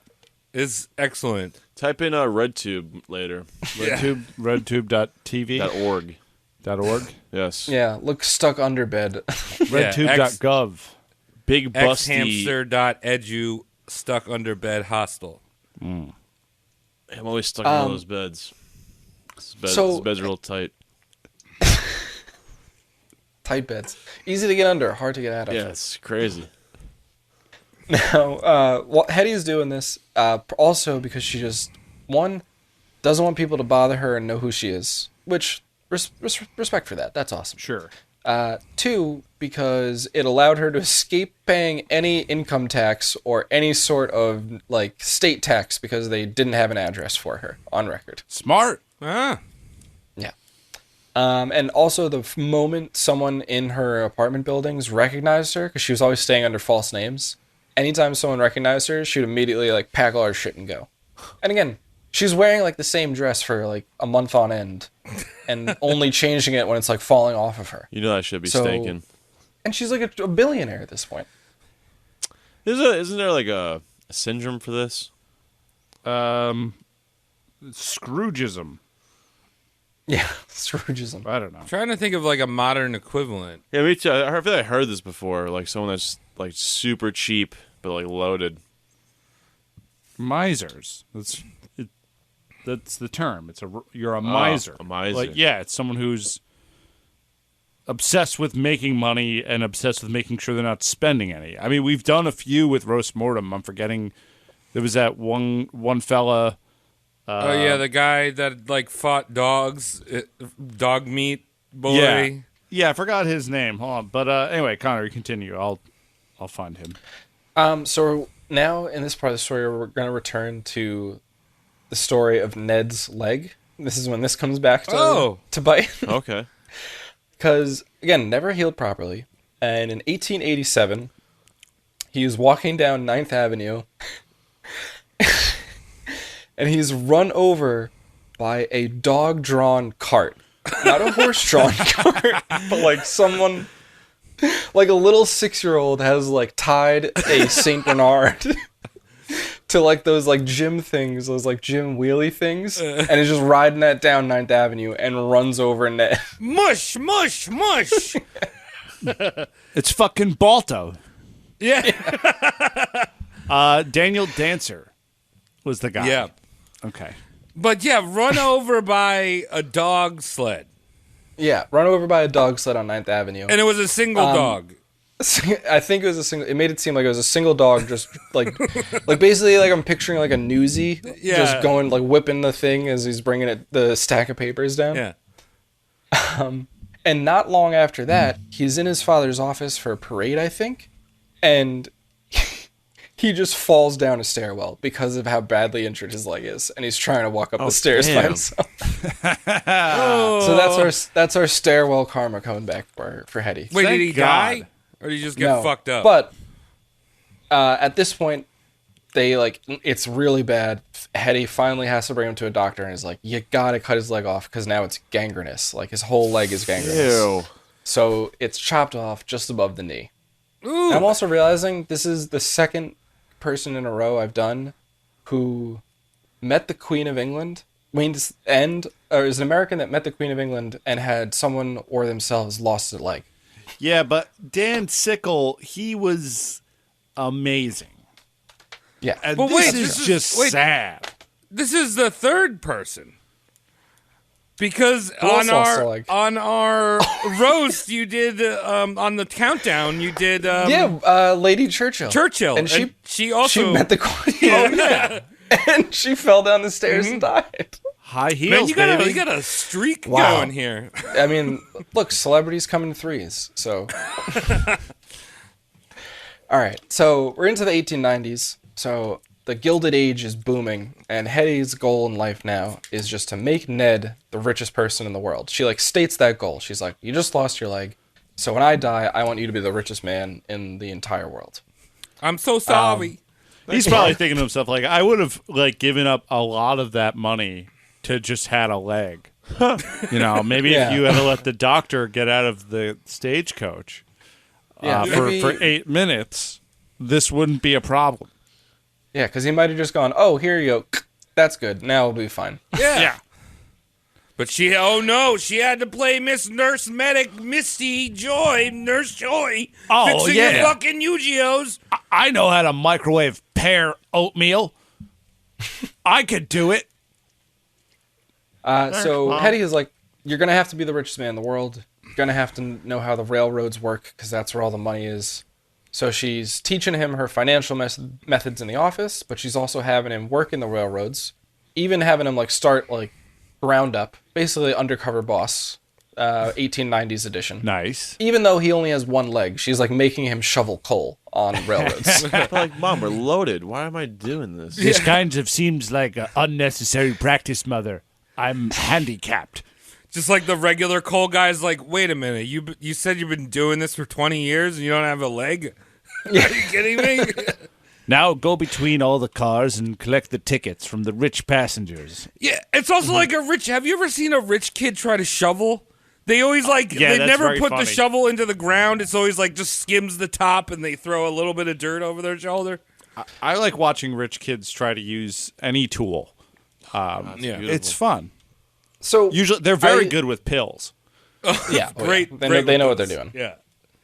I love shitting on rich kids as much as the next guy, but Ned actually seemed like a pretty cool dude. He actually enjoyed the work and just like enjoyed hanging out with these people. Sure. And we'll see later on he even has some cool interests. He's still a billionaire, but whatever. Yeah. He eventually moves to Chicago, where he's working in the corporate offices that of all the different railroads Hetty controlled. Because remember, no antitrust stuff, so she just has like she doesn't own a lot of one. She just kind of spread out and owns stock in basically every railroad company that exists in America. Smart. Damn. Yeah. And before long, she sends him to Texas because he's going to develop all the southern rail lines. Because by this point, the Midwest and the West is mostly being built out. So she's like, get into Texas. That's where the next boom's going to be. And he goes there and he loves it because he loved spending his money, unlike his mother. He's in like his early 20s. He had met a bunch of. He spent a lot of time at bordellos in Chicago. Nice. And brought a few of his favorite actresses to Texas with him. Oh. to just, To act come for down him. to Texas. Act to for act me. for me. Act like you Bring love me. culture to these southern people. Texas. Yeah. Hey, girl, can you pretend to be my leg that's missing? You're just very small, and I'll strap your head to the hole where my leg is. And you'll I want you to stand behind me with your leg just jutting out in front of my stomach. Oh, yeah. It's got a very feminine leg on you, Ned. Oh, thanks. Like my calf, baby. Or he's going to the bordellos. He's like, I want your girl that has the most masculine looking legs. Yeah, never shaves. What leg did you lose? The right one? Any of them got hobbit feet? I think left. But yeah, I think it was the left. Yeah. I need a woman named Candy who's never shaved. I need a BBW with a nice left leg, Oh yeah. please. She could not have her right leg. It would actually make it easier to sit. Yeah. I'll take her other leg. So Ned's spending all his money in Texas. He's loving life. He is he is apparently at one point one of the only people in Texas that owns a car. So everyone's like, holy shit, this guy's the coolest man in the world. Right, and He's throwing big parties. Yeah. he can drive around drunk. No laws about that. That's facts. Yeah. They didn't even have roads. Or seatbelts. Yeah. You just cut off your leg. I won't be like that guy. I know how he did it. Fell Look out at of a that tree. shitty boy. That shitty boy Yeah. ain't got no fucking leg, but he got a car. Now we have another. That's a bad southern accent. It was great, Mike. Do it again. I drive a horse. Two-wheel. Two-wheeled horse. Two-wheeled. Proficient at the upright horse. It's a chariot. That's a chariot, Mike. My horse, 2-cylinder.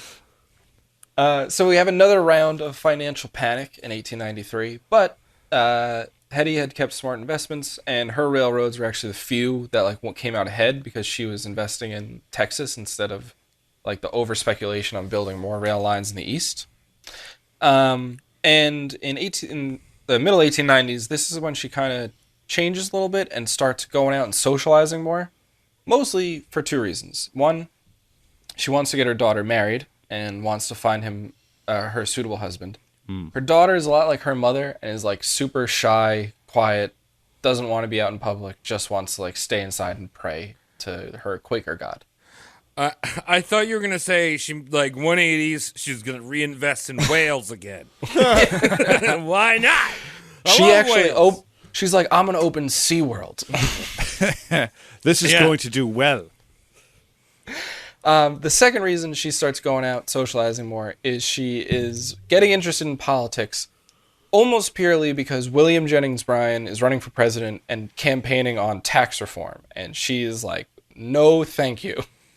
Yeah. No taxes. She's physically moving where she sleeps to avoid taxes. Of course she's going to get out there and talk about it. Yeah. And she's about to get real upset because she's going to have to move one more time because of all these taxes. Because in 1898, New York City is consolidated from just being Manhattan and the city of Brooklyn to the 5 boroughs of New York. And she'd been living mostly in Brooklyn to avoid New York City taxes in Manhattan, and bouncing between the two made it easier. But once it's all one city, she immediately moves to boarding houses in Hoboken, New Jersey. Why not? And we'll just start taking the ferry into work instead of having to pay taxes in New York. How old is she? She's in her 60s now. Who gives a fuck? I would be. You're gonna die. Fuck my son. I don't give a fuck about him. He's got no leg. Mike, I know this might sound strange and somewhat contradictory to some of the things we've said on the show, but you're not mentally ill How do you know? in that respect. Oh, true. I don't have a lot of money, so I can't be that ill. You don't know what it's like. Yeah. You're still dirt. We still love you. That's so. I mean, it is roast mortem, so I do hate this lady. I just hate. She just pisses me off just hearing her save money. She's just constantly saving and not doing. Yeah, just like a miser. Like Tom keeps saying, because she would wake up from her boarding house, take the long trudge into work, through the mud and the muck with everybody else, go into her office and just start clipping out coupons from the newspapers. This was actually in the book. She was a coupon cutter. and would do it from like newspapers, the government bonds that she owned. She would also cut out all the little coupons that were like, turn this in for like a 17-cent rebate in 6 months. She's like, yep, gonna do that. Wait, hold on, Connor. I have a question. So she's going into an office? Like, I just figured she just kind of existed and like bought bonds every once in a while. Because she's the reason she makes all this money is because she's going in every day and just like like she was doing for her grandfather. She's like reading out the stocks to him. She just is addicted to always reading stocks and buying stocks. So she's always working for this. She worked for her billions. Like, that's not... She didn't just sit on it. Yeah, she got handed the goose egg. Yeah. She turned the golden goose into a golden goose that laid 10 more eggs and then 10 more eggs. Yeah, but as Tom said before, it was fucking... If you had money back then, you didn't invest it, and you were a dumb idiot and dirt person, like, you're just stupid. Because you just had to invest in something. A lot of things, and she's taking, like, a nearly shotgun approach. Like you said, she has stake in all of these railroad companies. She never would buy into one thing. She bought shit tons of property. Like, it was railroads, and then the other thing was she would just buy mortgages from people. So, property. Like, just like buy mortgages every time she had cash, and every time there was like the housing market crashed. Oh, Nancy Pelosi was big on that. She's crazy about that. Yeah. In the last 2 years, she's made like $60 million in buying up foreclosed buildings and stuff. It's crazy. Yeah, her and Fannie Mae, fucking whore. Yep. I love the world. Fucking bitch. Dumb bitch. So during all this, as New York's consolidating and Hetty has to move to New Jersey to avoid taxes, Ned still living in Texas, still crushing it. But he's pissing off his mom because he is living with a woman named Mabel Harlow. Now, some people called her an actress. Many others called her a prostitute. And to Hetty, she always just called her Miss Harlot and wouldn't refer to her by name. Oh. And Edward's living with her. Awesome. Harlot. Yeah. Hey, what's wrong with being a prostitute? Nothing. But Hetty had a problem with it. Because she was a woman.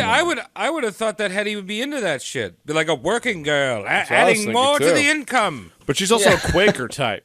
Oh, yeah. So she's like, you either invest or you make a basket for a living. Everything else is stupid. The only or be a whaler. Or a whaler. The only person you're giving head is Jesus Christ.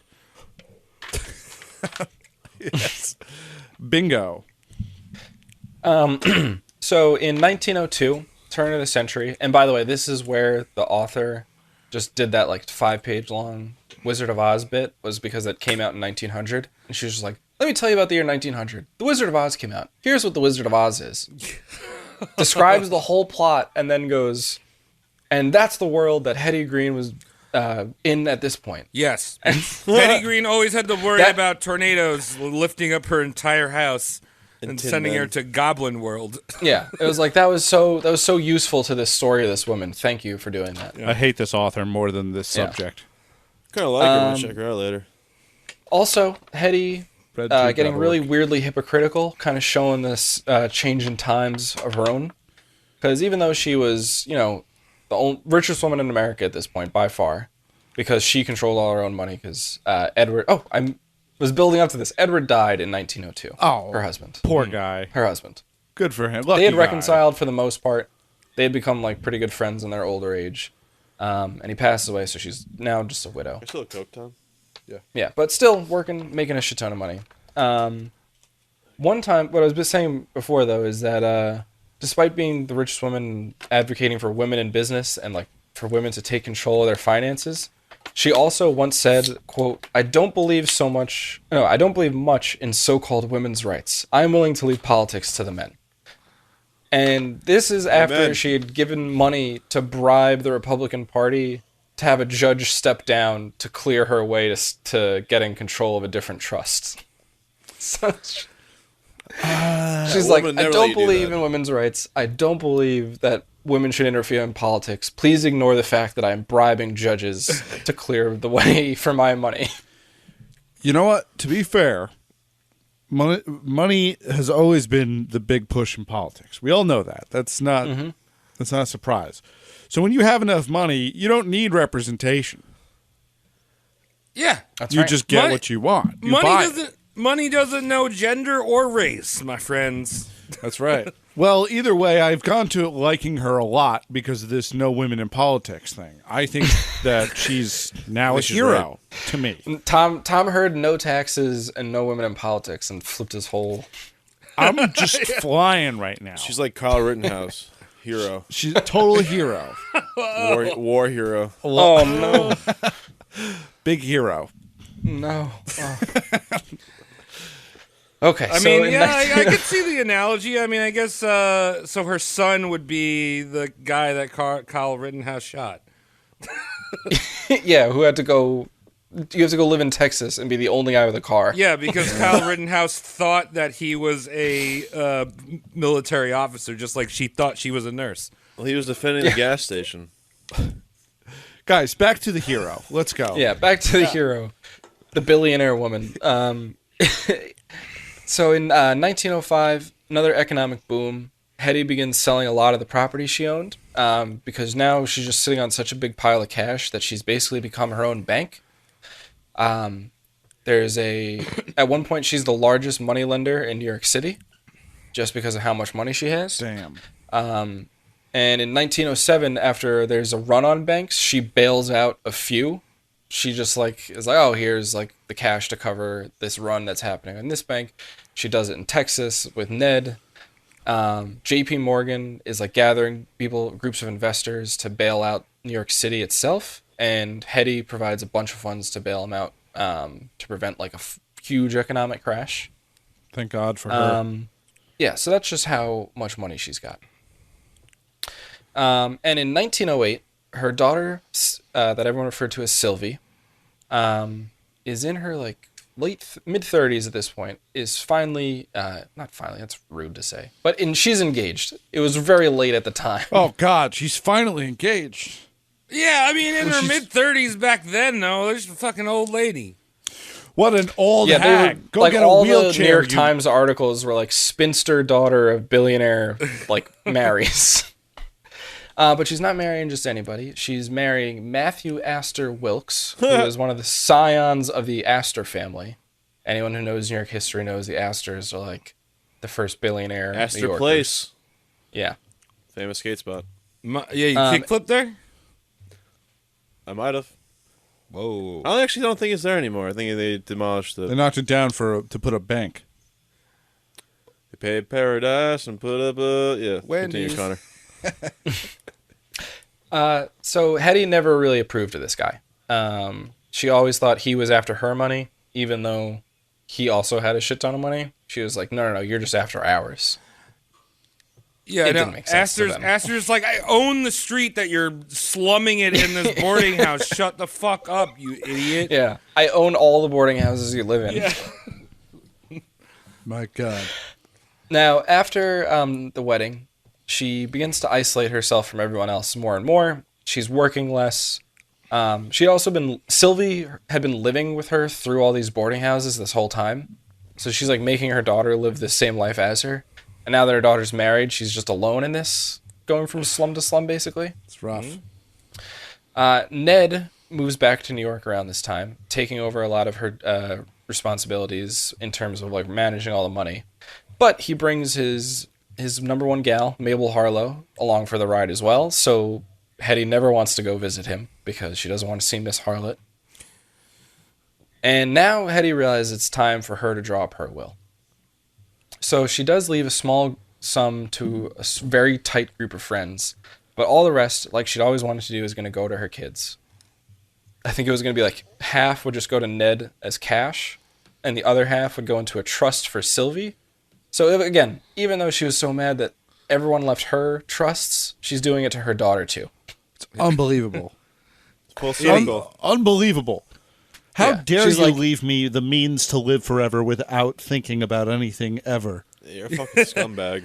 She spent her whole life like campaigning, like how dare they leave the woman no control over her money. Also, I'm giving all my money to my son, and he's going to control my daughter's money too. Yeah, well, she hates women in politics, so. Mom, you suck. I get the income of a CEO for the rest of my life just off the gains of this trust.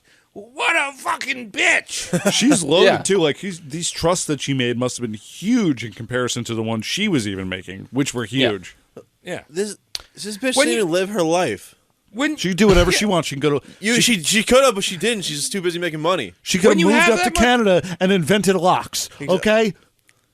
She Mike, didn't, when though. you have that much money, it just sits there and it works for you. But she's never enjoying it. She's always in boarding houses and fucking being weird. She and really shit. just never. I mean, What there's the like fuck's the point? Maybe she had They're a like- slamming vibrator collection. Who knows? The spoons back then were wooden, Yeah. right? no, they were like gold. They were super rich. Some girl told me she was. I'm not gonna say it. It's cool. It's cool. Yes. It's So very she PC. also the the trust that she was leaving to her daughter. So not only was it a trust, but it would be controlled by Ned.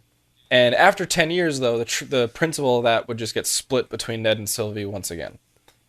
She left $0 to any sort of charitable organization. That's what I like to hear, because that usually just doesn't do it, right? It doesn't go to those charities, right? It goes to I think back someone's- then charities were a little different because they weren't based on like bloated administrations. Like like not giving to charity today is kind of a no-brainer because of You gotta pick and no choose money the right actually one. goes. Yeah. Like you're better Oh, off yeah. or You finding really got to something. find the that's right legit. thing. yeah, yeah. finding something grassroots works, but nine Where the out of money 10 is of them actually don't. going Fuck somewhere. Funds, No, it goes to the funding. No, because Yeah. back then, Mike, it was like, here's hey, St. Jude's Orphanage, here's a $250,000, and it's run by a bunch of nuns that are like, Oh, they well, rebuild yeah, the all whole right. shit. I got what you're saying. Now you're like, man, I feel bad for those veterans that have missing legs. Let me give it to Wounded Warrior.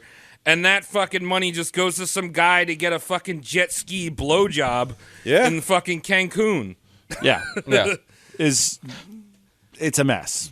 Susie Also G. back Komen, all then- that shit. Humans, number A one. big part of it wasn't just charities. It would also be like, I'm going to build a college out of nothing. Like Vanderbilt University is the Vanderbilts were like, I'm going to build an amazing university. Carnegie Mellon's the same thing. She doesn't do any of that. She's like, no. All my kids. These two. No one else. Phoenix University, Phoenix built on the University. internet. Built, I thought it was Joaquin Phoenix. That yeah, did it. Joaquin The Phoenix. Vry. It was if you Google JoaquinPhoenix.gmail, it goes to Joaquin, his email address, which is the college. Yeah. I wonder if he's doing okay. Let's continue. I hope so. Is it? We're getting to the end Eyes. here because Hetty, like I would said, always believed her father and aunt had been murdered for their money. So now she's getting super paranoid, really restricting herself from doing anything. But can't outlive old age because in April of 1916, Hetty suffers a series of strokes, paralyzes her on one side, and a few months later, July 3rd, 1916, she passes away with her two children by her side, leaving behind a fortune worth a little over $2 billion Fucking today. Idiot.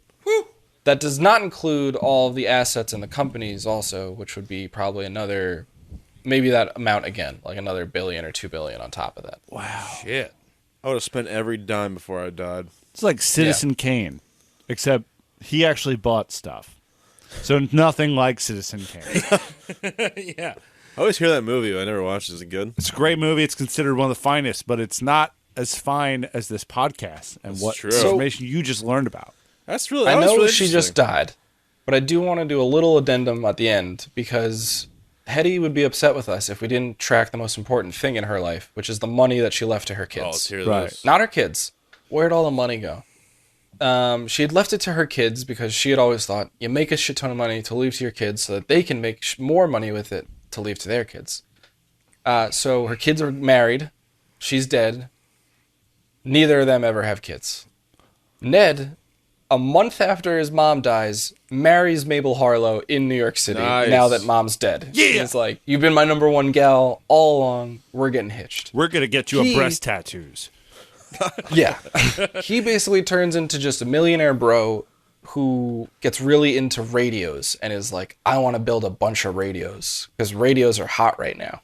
That's awesome. And not even like I'm getting invested in radio companies, just I'm going to build a big radio array at my seaside mansion in Massachusetts. And he did. You see my wife? She's got a sweet ass tramp stamp. You ever seen one of them before? And check out my radio.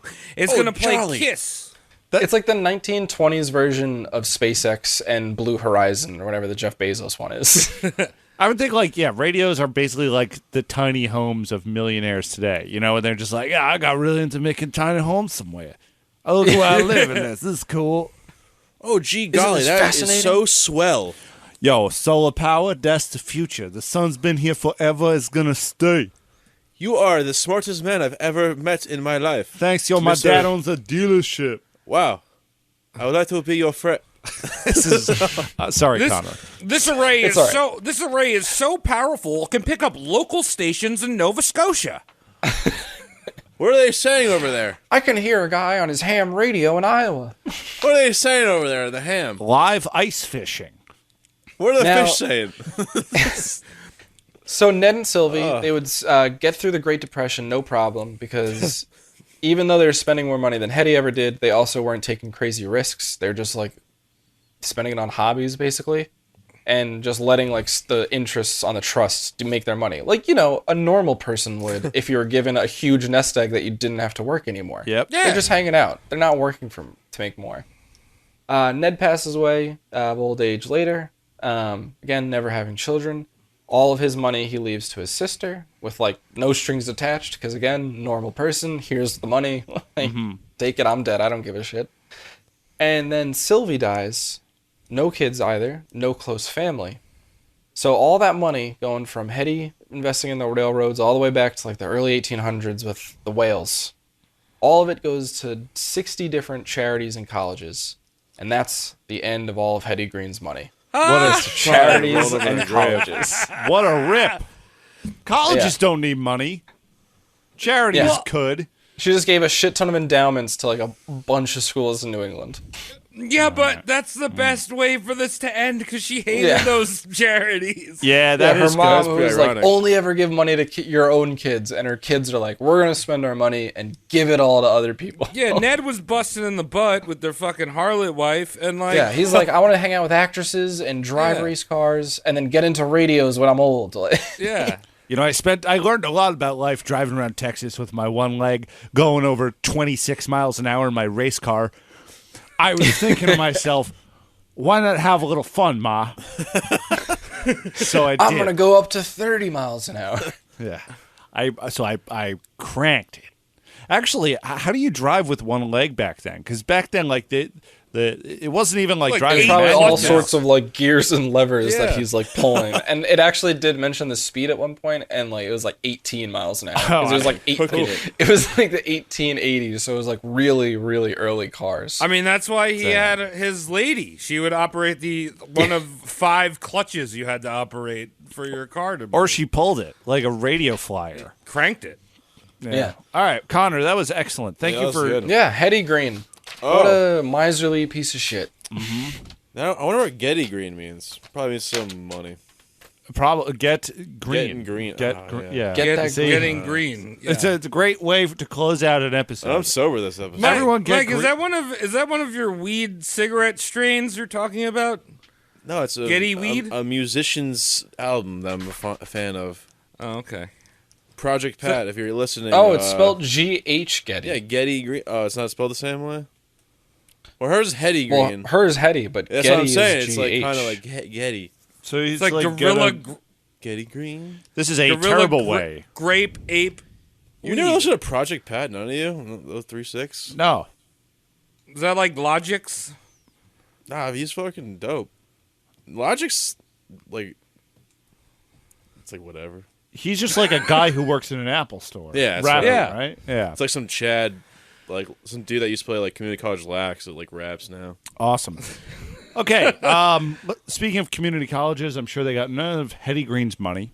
Well, But Suffolk didn't. you at home who just listened to this, you learned something about money. You learned that it doesn't last forever. You have to give it. It's got to go somewhere. So why not start at patreon.com/roastmortemcast and sign up for, I don't know, $100, $200 a month. Hand it over to us and live vicariously through us as we make visits to Red Lobsters to honor Hetty Green. Yeah. we're gonna start a dog company. It's not gonna be. It's not gonna help dogs. It's just a dog company. Get us more dogs, You hear please. that, Harry? Right. 101 Dalmatians. We're going to take 101 dogs that are not Dalmatians and paint them to look like it. And that will be our dog company, and you will make that possible. We're going to need a lot of shoe polish. Exactly. And getting that's 20 expensive stuff. 24 acres of land, and we're going to put all of our 101 Dalmatians in those acres of land so they have enough space to grow like weeds. Yeah, but then we're going to put them to work because that's a lot of land, let's be honest. Yeah. So, with that, Mike, do you have anything to add about a wonderful woman? Not this one particular, just any wonderful Just any woman. other. Any wonderful Maybe woman? one's Any just wonderful Well, if spoon you're a you. wonderful woman, please find me. All right. Please find Michael and big spoon him. Please save me from my Just like all financial of us. crisis that I'm in. Yep. Yeah. We should make some Mike body pillows so everyone can big spoon Mike. So this bitch told me that. Like, she's like, "Oh, you're so like comfy." I'm like, "That's a fucking insult, you whore." Yeah, means that you're out How of shape. dare you? Means Call that me you're out of fat. shape and not swole. Yeah, she's really fat. Mike, it's a compliment. Take it. Mike, you're I have mocking. low self-esteem. I got Mike, body you're- dysmorphia. I can't be hearing that shit. Then we throw me all my cycle off. I'll be like Mike, going you were crazy looking mocking. in the mirror at my butt you were and mocking shit. L Fitness, but I'm just saying, dog. Look, I'm sitting right now, my belly button's sticking out. It's cratered. Oh, good. He's rocking. It looks like an ear. You want me to go to Loft Fitness so I can be body shamed at the pool? We're gonna go together, Mike. All right. Connor, That's it. thank you That's for the this show. Thank you, powerful Connor. woman, and that's the end. We'll see you next year, guys. Yeah. Thank Yeah, you, see you Shane. guys in the future. Well, we're gonna deal with another powerful woman. She at least sounds like a much cooler one. No. Shout out to the ladies. No. No? No. Next week is going to be a lot of wasting time. What are we doing? Tune in next week. Tune in next week to find out Tune in why next week. I am so irritated right now. Tune in next week for How to Fill Dead Air. Yep. Roast Mortem. Roast mortem. Yum.